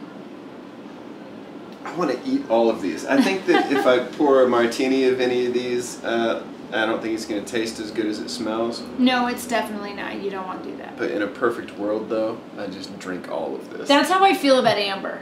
Just generally. Me too. I would drink it if I could.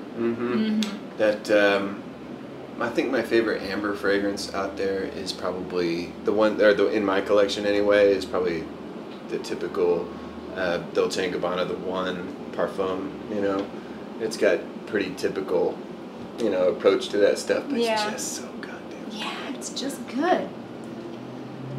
Well, here's one that seems like it would be edible, but it's not.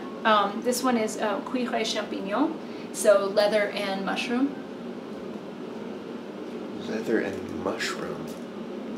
Yeah. I wouldn't have even thought about that combination. What a genius you must be. So it has this kind of, like smoky Lafroig-y kind of scotchy top note thing, and mushroom absolute really is like consommé. It's extremely salty, it's extremely meaty smelling, it really, really smells like soup, and so a lot of people find it impossible to work with. It's really a difficult note, but I think it's really fascinating and really it's got this umami that I think is very, very, very interesting. Of course, you don't want to wear perfume that makes you smell like soy sauce, but I do think it's compelling, and I tried to really think about what would offset the mushroom. Plus, I mean, ever since I learned the word mushroom in French, I thought it sounded like a perfume. I was like, champignon. Oh, that does, dude. It sounds perfumey to me. I think I need to make a champignon, champignon. So the leather really occurred to me, this like nice, buttery, kind of riding leather. It balances out the earthiness of the mushroom and the kind of saltiness. Yeah, it allows for the umami, but gives it a place to go. And eventually, it starts off very mushroom in the very beginning, and then it sort of shifts its balance and goes to the leather, and you really end up in the leather for the dry down. So you're not like, oh God, that mushroom is like gonna eat me. I should be eating it, but it's going to eat me. So, you get a pretty nice dose of that mushroomy thing in the very beginning, but it subsides and allows for the other parts. Wow, man. You've blown my mind today. Good, that's what I'm supposed to do. That brings me so much pleasure. I've been given so many nose gifts today. Thank you so much for letting us come by and smell your stuff. Totally. Have you got time for a podcast? Of course I do. Yeah, we got time, right? Well, it's only 11:10. Yeah. And we've got lots of time. I did want to show you Metropolis too. Oh my God! If you want to Baby, smell it. show me anything you like. We haven't even gotten to like the colors, and you know, there's just a lot to smell. Well, we can keep going, time. especially during a podcast. I mean, it's obviously... Okay, good. Well, this one I just thought you might really like because this is right, sort of so this is called Metropolis, and it's meant to evoke Superman, sort of course. Yes, Superman. Yes, tall buildings. It is sort of steel and glass, but also sort of like motor oil land, the urban landscape, but in a way that's sort of maybe beautified or something. It's not grungy. It's not grungy. I love with the description. I'm almost afraid to smell it because it's so exciting, that idea. So she's like, glass and motor oil, dog. I'm like, yeah, and it's going to be beautiful. Yeah, I think it's beautiful. It is. Perfect office scent, man. Yeah, like very urbane, but has that like little bit of grunge in the base. Not enough, you know, to really... But it doesn't feel like it's out in the country at all. No. You know, that was sort of the idea, is like definitely this kind of like urban landscape. Yeah, dude. Very this modern. makes me want to throw on like a gray suit and go to an office in the springtime. Yeah, man. That's that smells to me like even if I didn't know the name, it's perfect for like kind of close quarters, you know, not bother everybody, but if somebody gets near you, they're pleased. Right. And I think it's interesting enough. I mean, I think there should be pleasure, right? Some things are more about pleasure and less about sort of heady stuff or cerebral stuff. But I like when there's also like something to think about. I don't want it to be all, generally I don't want it to be all just like, you know, sometimes I do. But I like when there's a nice balance of sensual pleasure, like truly beautiful. Again, my definition of like, it has to be perfume. And there's pleasure inherent in perfume. Yes. And then something to think about too. Boy, as it dries down, so much more is coming out. Yeah, you know what? It almost has a little bit of... all I can really do is draw comparisons to things I've already smelled in the world. Sure. This smells like a lighter, more office-friendly version of Seductive by Guess. Okay. Which has a little bit of a... I'm not even sure what the commonalities are, but I smell something in between those two. Oh my God, I'm overwhelmed with beauty today. That's the only reason I want to do shows. It's like get into positions like this. You know? Our last show, Peter and I went around Longmont and ate breakfast burritos. Quite a number of them. Oh, I can. I was not smelling good that day. So like too By many the breakfast end, burritos. I was gonna say, yeah, you get also like, you take away a little bit of every joint you went to. Yeah, I did. Yes. Yeah. So by the end, I bet you really smelled very interesting. Yes, I did. And I have the physique of a flagpole. So like when I ate that many burritos, you could tell I was on the level because my bubble was in the middle. You know what I'm saying? I'm so glad to do this today. I guess we're just gonna overdose on something every Monday. Burritos last week, this week perfumes. Perfect. Yeah, I do this every week. Yeah. God, that speaks to me. I wonder what we just smelled before it, though. The Cuir Champignon. Yeah, that's mind-blowing. Boy, I'm sorry if every single fragrance is just going to blow my mind. That's okay. You can... And what artist isn't like, yeah, great, awesome, this is, you know, what one hopes for. I have a very delicate mind, and it may be easy to blow, but it's happening. It's happening today. Good. Yeah, I thought I would also show you Paperwhite. Forever. Which Let's I think... do this forever. Okay. I want to show you Paperwhite. I also want to show you... I really did want to show you Fig Interdit and also Summer Cologne. I hadn't considered it, Peter. You know what we could totally do is just pull the audio from this video and release it as a podcast as well. You just kind of do double duty. Because there's going to be a lot of editing. Oh, that seems even easier. We That way we can just keep shooting, man. Because I'm enjoying this so deeply. I almost don't want to change modes at all. I'm like, the world, every day. I mean, I grew up in New York City, and I always tell people, like, you walk down the same street every day, and it's different. Like, you feel so small growing up in a city. Like, today, the world just got a whole lot bigger. Yeah. Like, really good. That's awesome. You know? I'm like, I don't know all of this stuff. I'm so interested. See, look how excited Peter gets when he experiences a new art form. That's why we're such good friends. Oh, good. We're very much on the same page in that way. Well, and Peter's little mind is easy to blow too, ain't it, Pete? Yeah, I'm just...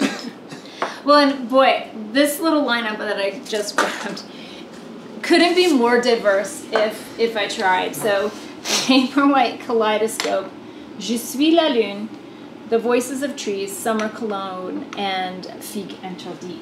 The Voices of Trees, motherfucker. That's awesome. I need to smell that. Okay, let's do that one first. So this one is actually like a scent memory, or 2 scent memories mixed together from my early childhood. The first time I ever slept overnight away from my parents was during preschool camp. I was 4. And we went camping in a grove of pine trees. Oh. And I didn't sleep at all because I heard the trees talking all night.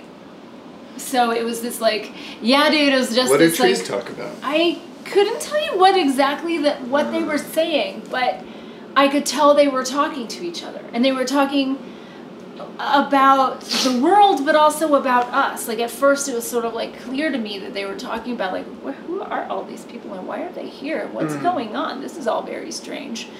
And they're staying. This is even weirder.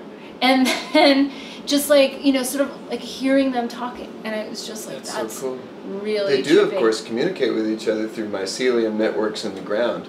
So one tree gets sick, it can sort of send an email through the mycelium, like, which is hey, mushrooms. what's up? Yeah. So they were talking for sure. Yeah, you know, I don't know. All I know is they were talking. And then the next summer was the first summer I ever started taking swimming lessons at my town pool. And maybe 200 yards from where the pool is, there's actually a river that sort of goes behind it. And there's like this grove of trees that, in my recollection, it's like so shaded that, you know, you're in the sun and you're by the pool and it looks black. And all you can see is like the shape of the trees and you know that they're there and it's just like blackness. Yeah. And there was a smell coming from the grove of trees that I was like stopped in my tracks and I wanted to go to. My mom's like, I don't think so, you're not going in. Can I go sniff the forest? I want to go smell that. What's that smell? And she's just like, what smell? I don't know, whatever, keep swimming, you know. Like I grew up in a town in New York, my mom's like, keep swimming, you know, whatever. So you know, this is like the smell. So it's a pine sap and it turns out that what was in the grove was sycamore trees.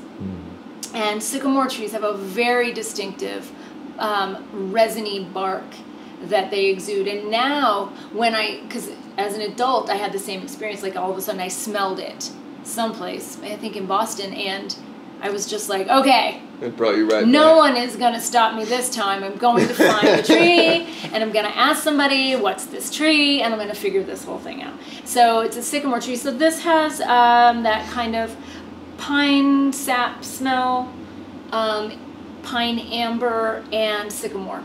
That's the idea. So I am noticing a lot of amber in these mixes. Yeah, I mean, it's such interesting. a pleasing smell. I love the smell of amber. I don't generally, you know, it's interesting. I don't do a lot with amber. It's just such maybe a the ones I'm just solid showing you. I'm into it, man. I love amber. But I do love amber. So, but pine amber is sort of different than like amber. The structure's different. This is like the wand shop in Harry Potter, right? And the right Fully. wand will find you. Oh, I hope they all choose me. And this is also like almost completely botanical. See, when I smelled it, when you were telling me about it, I was expecting to be punched in the face with pine. Yeah, no. See, that's what you don't want, because I'm being especially kissed in the face with pine. in America, especially, our associations with pine is with Pine Sol. Yeah, right. We all think about, I mean, most people, when you talk about a pine forest or something, they'll be like, oh God, I love the smell of being there. But it seems like this kind of thing that cannot be bottled or cannot be captured because we think of pine as pine sol. Yeah. Or maybe polo in fragrance. You know, that's a very pine-oriented fragrance. Or Drakkar, you know, things from the 80s. And so we don't like Drakkar Noir. We don't like it. We don't? I don't. Oh, okay. I speak for myself. Oh. I don't like it. Oh, okay.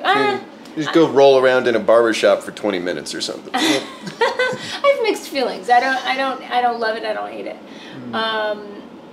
But I really wanted to give the feeling of being in the trees, not what you think pine is.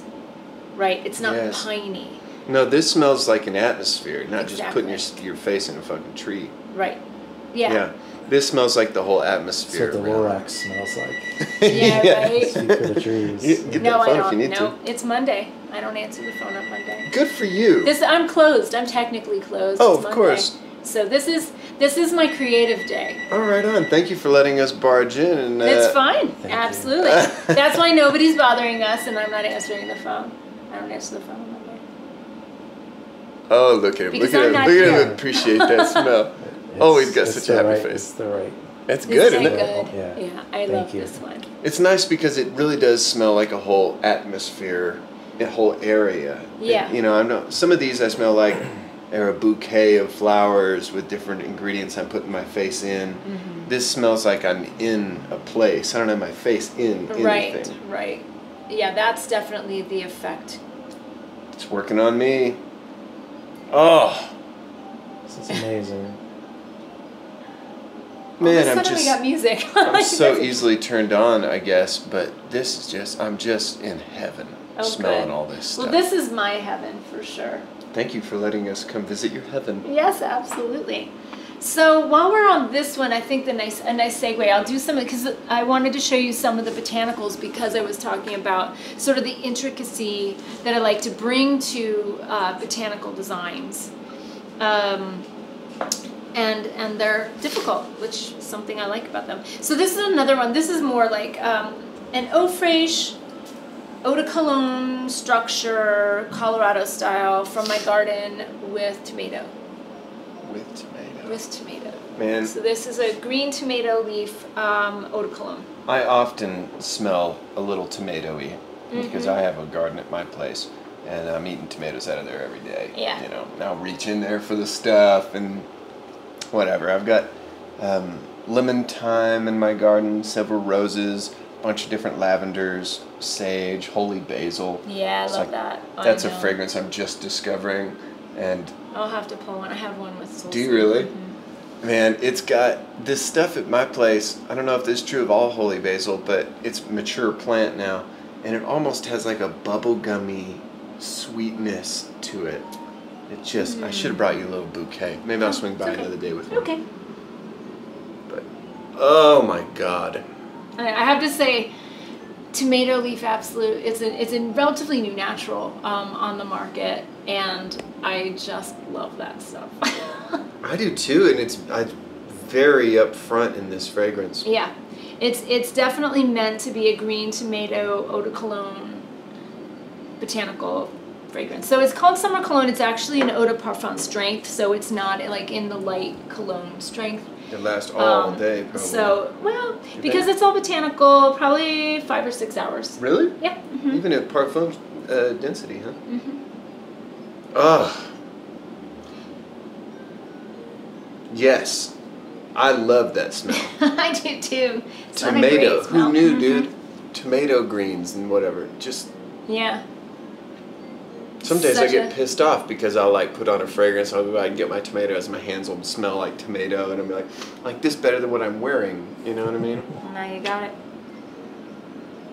Oh God. The morning fragrances that I put on are things like Artisan Aqua by Varvatos or whatever. It's like a nice kind of oceanic kind of vibe, or like a, I don't know, very classy well or something. Sure. And like a well with a tie on or something. Like artesian well. Yeah, like an artesian well. Yeah, very classy well. Yeah. But totally. you know, I wear that because it wears off earlier in the day. But I would totally wear this as a morning fragrance. Yeah, absolutely. It's so refreshing and like, I don't know, I'm just like, it's Colorado gardeny, you know? As it dries down, I get a more citrusy, zesty. There's some citrus, and there's also, this also has a little bit of vetiver in the dry down, but it's a co-distill that comes from India called Rukus, and it's got a little bit, it's co-distilled with sandalwood.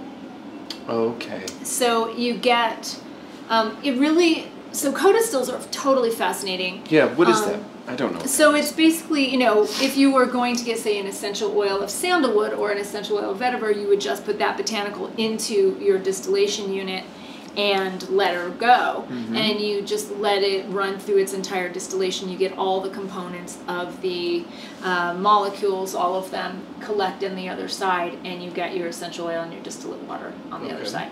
Basic Olympic kind of still. When you do a co-distill, you are putting more than one botanical into the distillation unit for a simultaneous distillation, and what happens is that chemical bonding of the molecules from both of them start to happen as it's coming around to the other side. So it's synergistic. It's greater than the sum of its parts. You get a unique thing. It's not like, oh, I did half vetiver and half sandalwood finished products and mixed them together and it would match. They it's grew not up together. the same. You put them together and suddenly it's a little like Frankenstein's monster, but in a very basic kind of way, where you're putting pieces of more than one thing together to create a unique new thing. That's amazing, man. It's totally cool. So there's a lot, like the traditional, I mean, it's very traditional in Ayurvedic medicine, and that's where I think that tradition comes from. Okay. So in India, there's choyas and there's attars, and technically Rukus would be an attar because it is always the thing, something with sandalwood, right, with an attar. So there's like motia is sambak, jasmine, and santalum album together. That's motia attar. I see. I'm thinking like bakul attar is like bakul flowers from an Indian tree with sandalwood together, right? Or like shamama, which I love to say because it's that shamama. And that's agarwood and shamama attar, agarwood and sandalwood co-distill. Right. Sometimes they after the fact, I believe you can get shamamas that have also ambrette seed, which is like the seed of the hibiscus, and to add like a musk quality, because ambrette seed has a macrocyclic musk molecule structure that's similar to, it's a botanical, but has a similar musk molecule to deer musk, natural deer musk. So like if you ever see, swap it in a little bit. Yeah, sometimes you'll see shamama that also has like that added in, like to give it a little musk like underneath. But anyway, so those are like, you know, the sort of basic thing. Or like meaty is another one that I totally love, which is actually a co-distill of santalum album and baked earth. So it's literally like dirt cakes, special sacred dirt bits. Sacred dirt cake. Yeah, that's been baked in the sun. Yeah, sacred dirt cake. Yes, that's right. It's a high quality band name. Yeah. And that's mine. That's so funny because this is like a game I play at home with my husband, who's a musician, and my son, who's now 6, who's always coming up with band names. Oh yeah, cool. Yeah, his first one he came up with when he was 18 months. Shrani. Ooh. He was 18 months and he's having ideas? Yeah. Must be a smart kid. He's a smart kid. I don't think I had any ideas till I was in my 20s. He's a creative kid. Oh yeah, he was like performing, and we said, "What's your band name?" And like without missing a beat, he was just like Shrani. And we were like, "Okay, I'm writing that down," and that stuck with him. Actually, he's got some other really good ones. But anyway. Wow, yeah, man. Yep. Dirt cake. Yeah. Dirt cake. Sacred dirt cake. Sacred dirt cake. Yes, Yeah. I've already lost part of it. Sacred dirt cake's important. Yeah, I'm good with that one. Anyway, so See, that's meaty. The more this dries down, the more I get kind of that zesty, God, I love what's happening today. Thank you so much for this experience. So and this one is, so I started this series called Les Fruits Défendus, which means forbidden fruits. And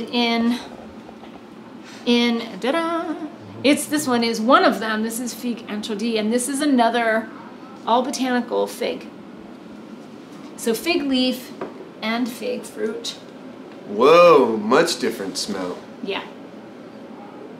But it's super fun to try and like construct it not using stemone, which is like a molecule that for most modern like French style fig aromas is something that people use.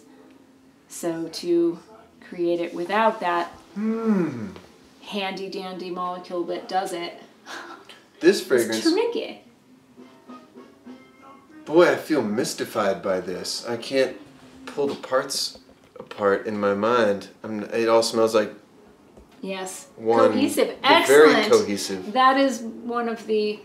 So this is like a classic example of like what I would call that tapestry style, like a million little pieces that you have to weave them all very, very, very tightly to get it to be that kind of cohesive thing, because botanicals do tend to kind of fall apart or peter out or like suddenly like start sprouting holes in construction. Because sometimes I smell a fragrance and I can pull apart a few pieces. I know this guy, I know this guy, I know this guy. I can smell those at the party. But this one,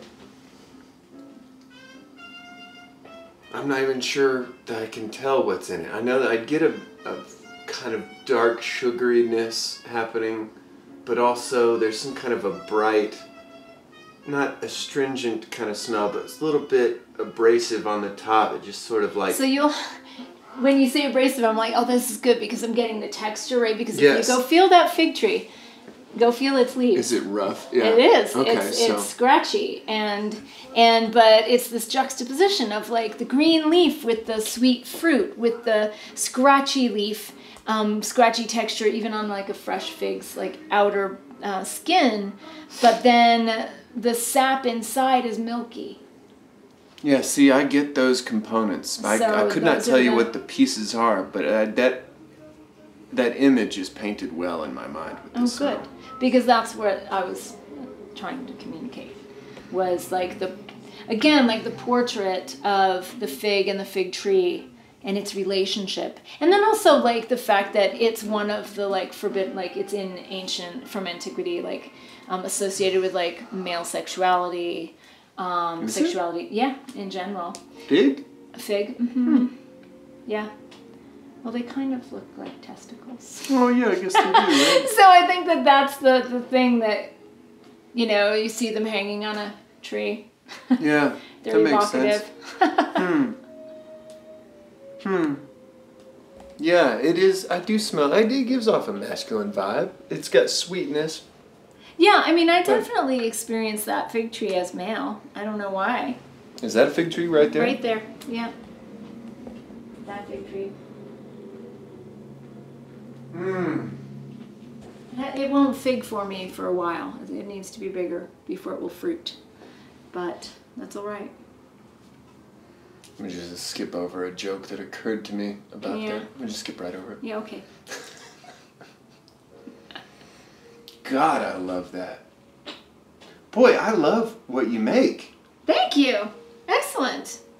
That makes me happy. I want people to love what I make. Yes. I'm deeply spoken to by all of this. I mean, I will say that I'm compelled to make. Makers make. But the fact that people fall in love with what I make is meaningful.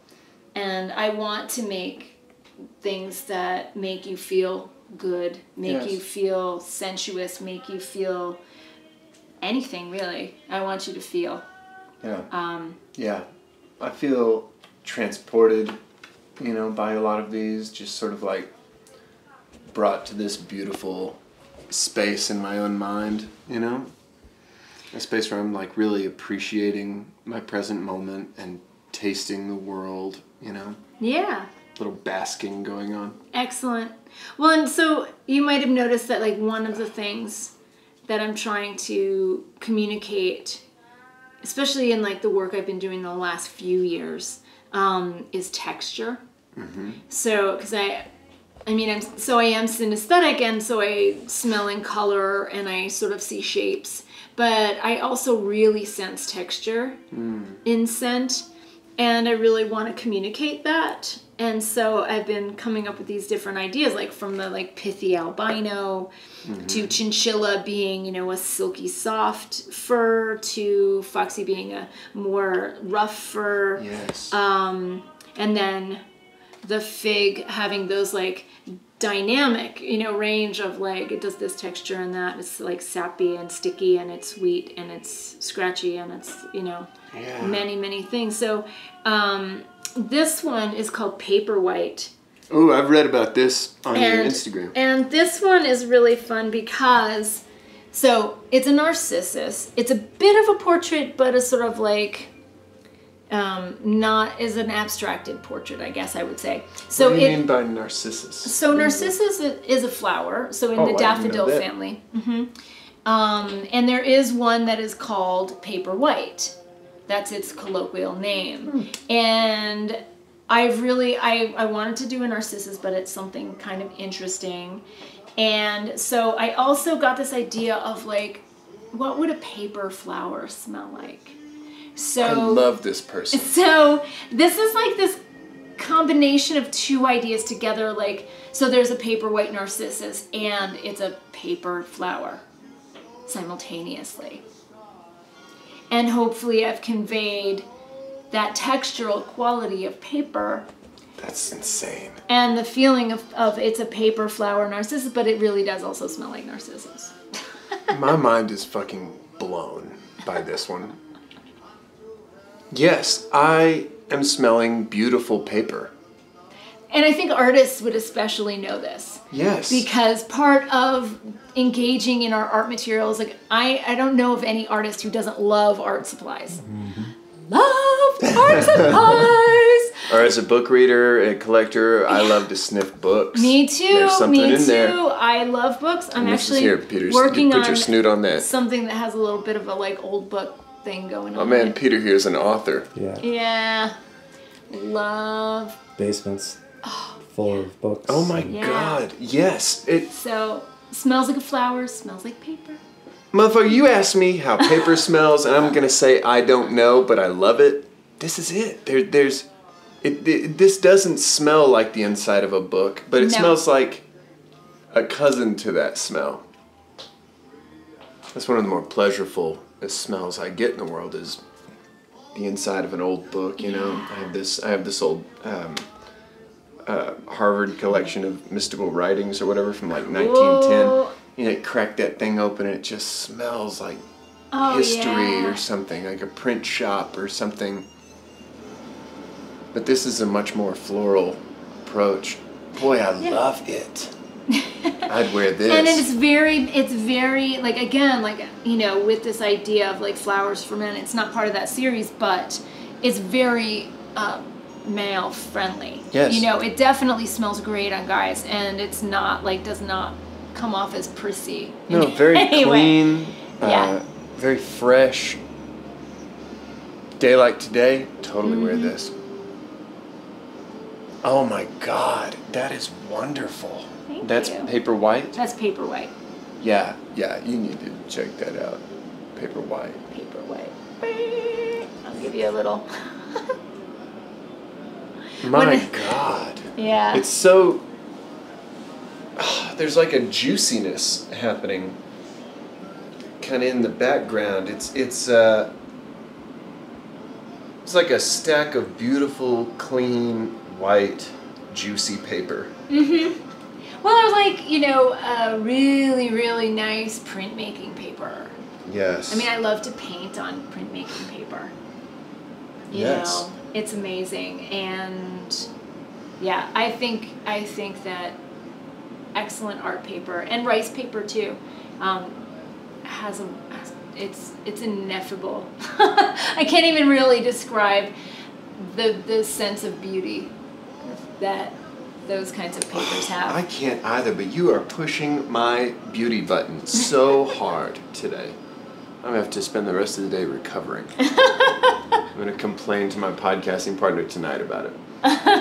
It was too beautiful, Greg. Really pissed me off. I swooned. I'm a swooner, man. That's a term that, again, like I taught my son, and he was like, I said, oh, I'm gonna swoon, and he said, what does that mean? I said, it means you fainted in delight. Yes. So that's like a thing that we're like, oh, I fainted in delight. We do that a lot at our house. Me too. You can imagine like a 2-year-old being like, oh, I swooned away. No. I fainted in delight. Sounds like a cute kid. He is a cute kid. He's a funny kid. 2 years old, huh? Well, we started talking about swooning at 2. How old is he now? He's 6. That's a while ago. Yeah, that's a while ago. But he has a French hippo. That's his stuffy. That's his bestie, or like was his bestie, who also not only swoons, but I made up a song that he sings when he faints in delight, because he's a chef, and my son has now a little restaurant in his play stuff called Chef's Hat. Oh. That's his restaurant, Chef's Hat. And so, great name for a restaurant. Yes, so Monsieur and Leipo and Xander and Monsieur Leipo, they run Chef's Hat, and when Xander makes something amazing, Monsieur has to faint in delight and sing the song. Here is Kaleidoscope. So this is a juicy grapefruit vegetal gourmand eau fraiche.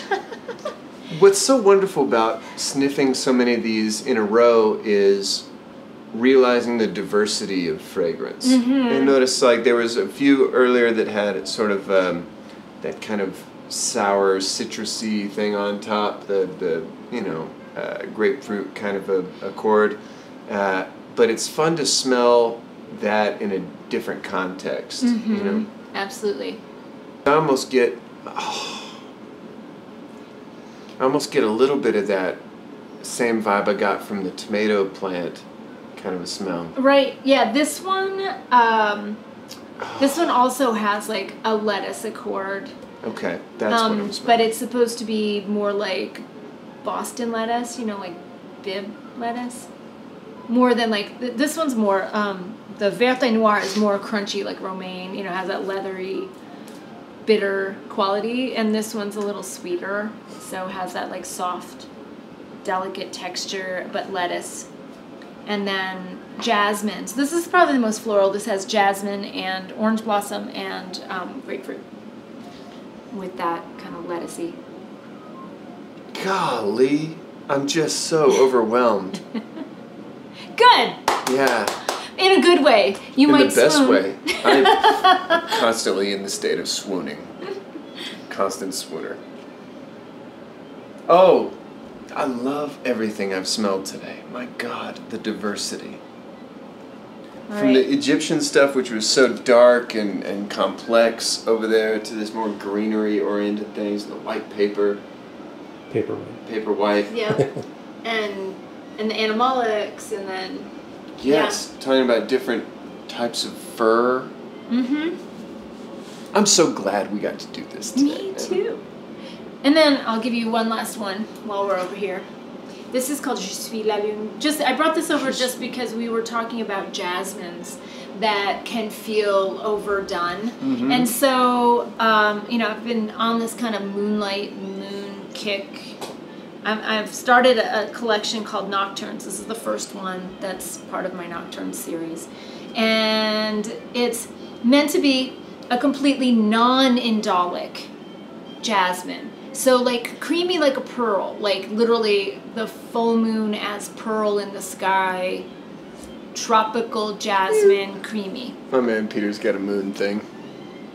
Oh, then we're gonna have to smell the haiku series, because that's all based on the moon. But also, she's ending with the book. Jasmine is associated with the moon, right? There's night blooming jasmine, but all jasmines are white because they reflect light at night and they're pollinated by moths, right? So they attract.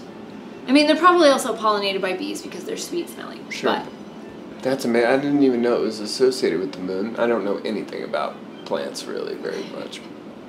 But yeah, the moon and jasmine have a long association. Yes. Boy, I sense that. My man Peter, his book revolves around the moon. Of course, nice. if you'll pardon the pun. You're getting a copy.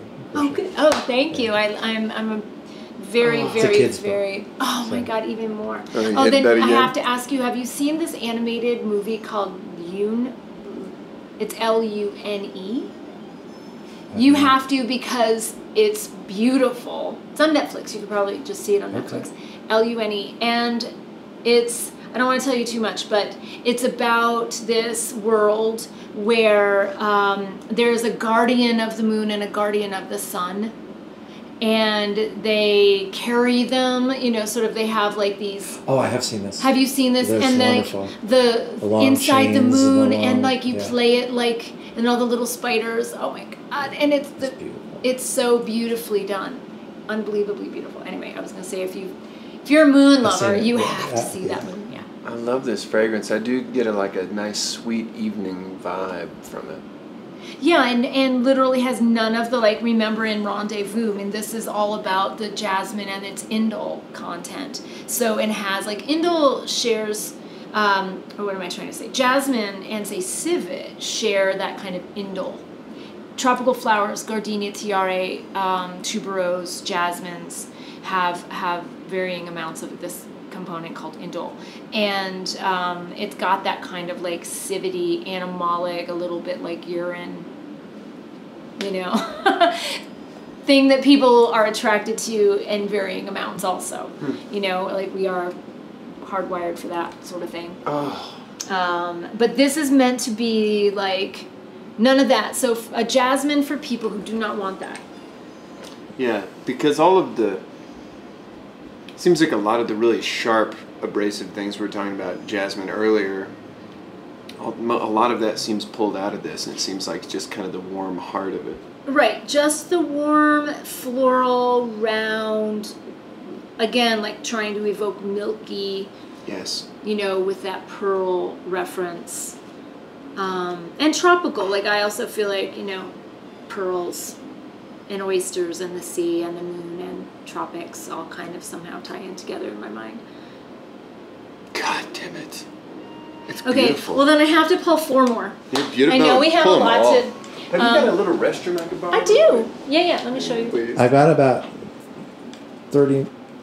29 minutes left of space on here. Perfect. Okay. Alrighty, so... We'll have time to run and get a sandwich before the next thing or whatever it is. Oh, for sure. Oh yeah, and there's, there's like Subway there, and then there's like a sandwich store, and I recommend it because the food's delicious. I'll be honest, you know, kind of older Persian guys are not exactly in my target demographic, so I'm not offended that he wouldn't be attracted to me. Yes, it's okay. I don't think that's the vibe that, I don't feel you getting with Kareem, but, you know. I'm an open-minded guy. But he's a nice guy. He's a very sweet guy. And okay, so this is a series with a few influences. So it's like haiku series number 1. So I write a haiku for each one of them. And then this is sort of moonlight through the seasons through the Japanese lens. So trying to not only speak to the quality of moonlight, but also like with this Japanese aesthetic. And then a seasonal thing. So there's spring, summer, autumn, winter. A moon theme. Moon theme. Through a Japanese perspective. Yes. In different seasons. Yes. Wow, dude. Okay. This high-level art. No. Okay. So I'll give you a card that has the little haiku. Or if you'd like, I can read it. But Please read it. Okay. That'd be so wonderful. So this is Gekko Hanami is spring. And it says... In hand my clay cup, sake, moonlight shines in it, pink snow falling down. So the idea, so Gekko Hanami means sakura gazing in the moonlight. And the sakura blossoming is a sacred event. It's sacred to the culture in Japan. It's synonymous with their soul. Really? Okay, so this is the cherry blossom that happens, and literally it happens all over Japan, and suddenly the entire landscape is light pink, and then all the petals fall and it looks like it's snowing in pink. It's amazing and beautiful and poetic.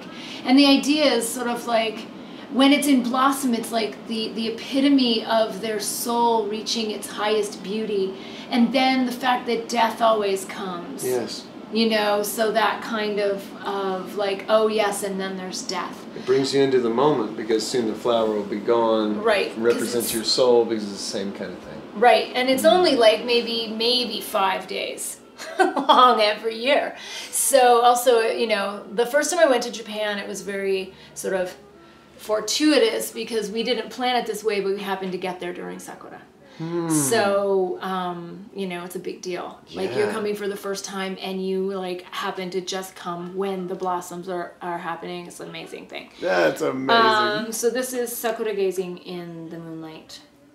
And so, and it has a sake note. It has a sake note. It has a yuzu infused sake note in the top. It's cherry blossom. But there's no, it's not cherry at all. I mean, of course, because sakura doesn't have like much of a smell. It has a kind of subtle floral, slightly metallic. It's subtle. I had a huge Japanese phase. Oh, okay.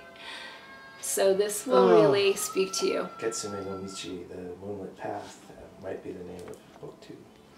I might have to hide that audio. Ooh. So this is spring. Boy, this is so amazing, man.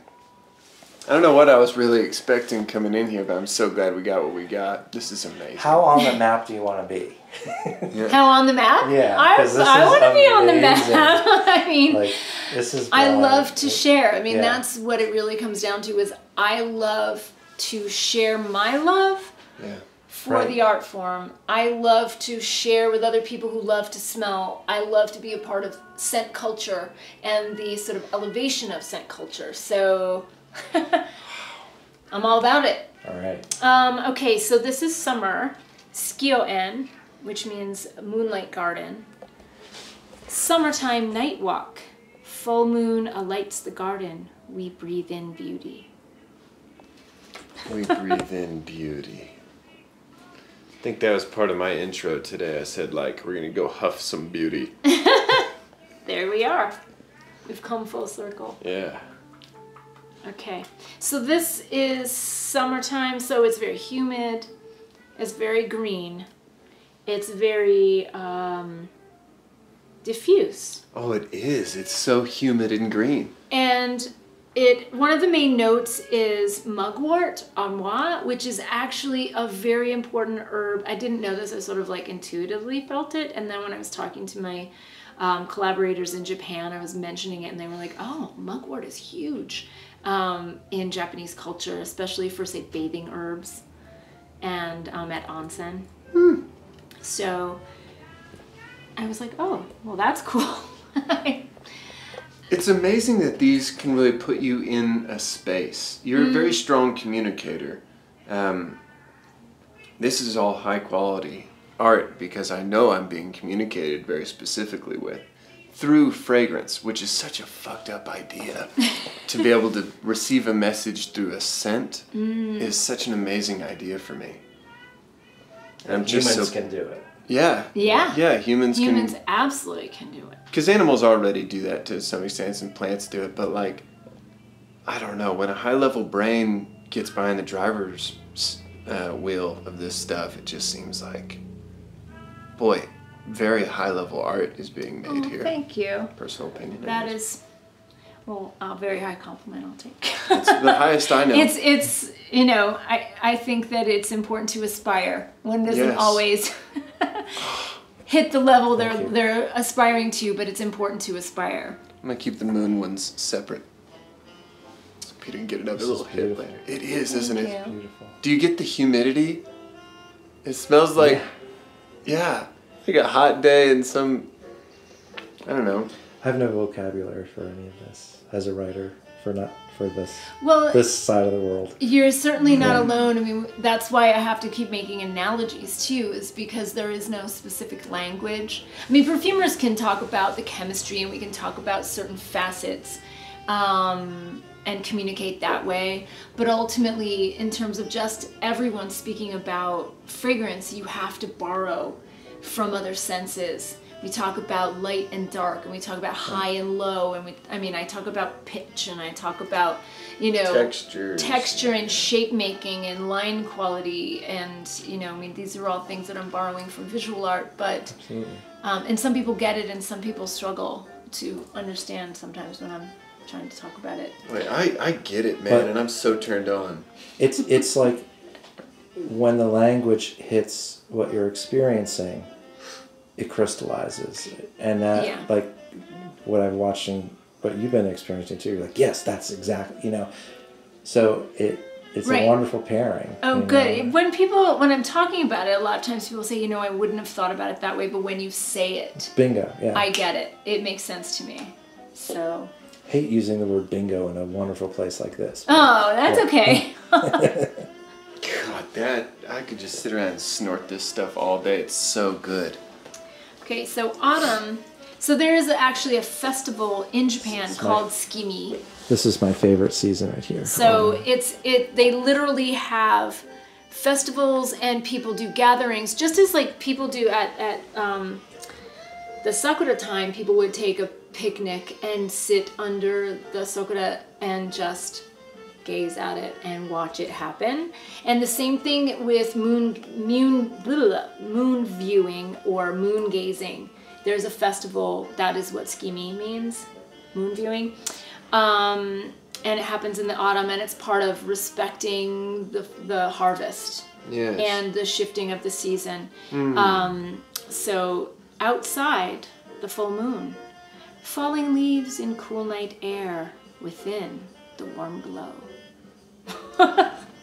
So it speaks also to the fragrance design, because this is designed to give you a sense of psychological warming when it's cool out, right? So I love this day. We're having a good day. This is a good day. Thank you. This is a great day. I did not wake up this morning having any idea. So this one, again, I'm like trying to give the sense of the subtlety of like what moonlight feels like. Because it's not like sunshine. Sunshine has a different feel. Moonlight has its own... We're just coming off the full moon right now. I know. It was last night. Yeah, I don't know if you guys felt the intensity of the emotions of the past week, but being around kids... Do you pick it up easier with kids? Oh my God. Like every kid, every morning last week, dropping, except for Xander wasn't, but in the morning they were crying. I swear there were so many crying kids like getting dropped off to first grade. And That's I was interesting. like, it's the full moon. You just wait. Next week will be different. You know, man, my brain wants to say that's a bunch of bullshit, but at the same time, our bodies are mostly made of water, and the moon certainly affects the tides. Yeah. So it'd be silly to think it doesn't have any effect. It's gotta have something, right? I think that kids maybe act out more around it because they're just feeling everything, and they have less ability to sort of compartmentalize or like say, this is this. Oh, I'm feeling this. I don't want to deal with that. So whatever, and turn it off. Adults, have developed, for better or for worse, the ability to decide to work on that thing or not. And then I think some adults are more susceptible or have less ability to sort of control that emotional aspect than others. So. Interesting. Boy, a moon series. I need to...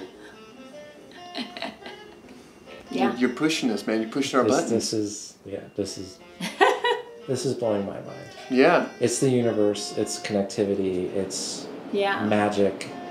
This is magic. This is wonderful. Thank you for existing and thank you. Doing. Seconded. Completely second. I'm gonna keep all these moon stuff separate. So well, I'll give you a sample set too. Okay, last one. Shimotsuki is Frosty Moon. Frosty Moon. Best breakfast cereal ever. Snow shimmering night, reflections white onto white, frosty edged moonlight.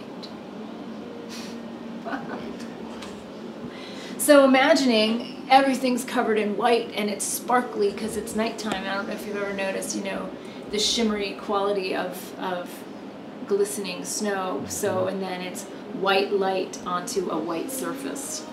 So trying to, again, like speak to white a little bit, but also in the night, so there's like reflections of bluish, blue, violet, light aspects. I never grew up around snow. I'm from Lubbock, Texas originally. And one thing that I recognize now that I live up here where we see snow regularly is on a snowy night, you go outside and because the snow is covering all the hard surfaces around you, there's a different feeling to the sound. Oh, right? Absolutely. It's absorbing tons of sound. I love that muffled. So this is one that is very, that has the orris note, that like blue violet, silvery. This is beautiful snow. My God. And cold. I'm sort of proud with the fact that it evokes cold. It because does. I think it's easier to evoke warmth in fragrance than it is to evoke chili. Yeah, because people would just want to throw some mint in there or whatever, right? Right. I mean, and then it's minty. I definitely was like, this can't be minty because snow is not, in my mind, minty. No. It's chili, and it has that sensation like a peppermint patty or something, but it can't be minty, especially for Americans, because we so associate that with like dentifrice. You know, everything dental should be minty. Oh. In our minds. There's this one. This one's killing me. It's so good. That brings me such pleasure. Oh, Peter, put your nose on that.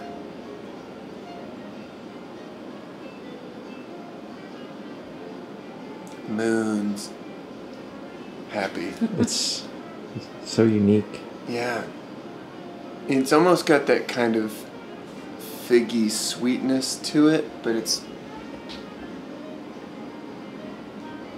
Boy, it's not front-loaded with sweetness at all. It's sort of like on the back of my palate a little bit somehow. I could see that. Oh, Dawn, I'm blown away by your work. Thank you. I'm blown away by your work. I'm so glad to be able to talk to somebody who is genuinely more obsessed about this than I am. Most of my friends... Obsessed is definitely the word. Yeah, it is, right? Obsession's not always bad. My friends are so fucking tired of hearing me talk about designer fragrances. And it's so nice to come talk to somebody who cares about it so well. Oh, absolutely. Yes. Oh, I'm gonna cry. This is so beautiful. That one gets me, man. Oh, Dawn, thank you so much for letting us come by and see your place. My pleasure. Thank you so much for giving me the opportunity to do this and to share and all of it. It was deeply my pleasure, I gotta tell you. Maybe we'll just have to come back another time. And awesome. Well, because we haven't even seen the museum. No, that's right. And we didn't. At some point. Someday, I would love to get together with you and design a fragrance. Maybe. Okay. That seems like a lot of fun. Boy, you make it seem like fun, dude. It is fun. You have such high concept fragrances. I just am so in love with what you're doing. Thank you very much. And what is the website that people could go to, maybe? To DSHperfumes.com. That's easy. You could spell all that, you know? Thank you very much. I really appreciate it. Thank you. Such a pleasure. My God.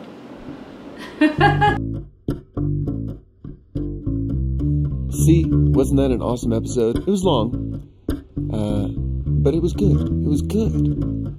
It's a lot of fun. Thanks for listening. Maybe I'll see you on Friday night at the art show. Look at andyepler.com for more information there. Or just look at my Instagram page because I've been flooding my Instagram with information about this show.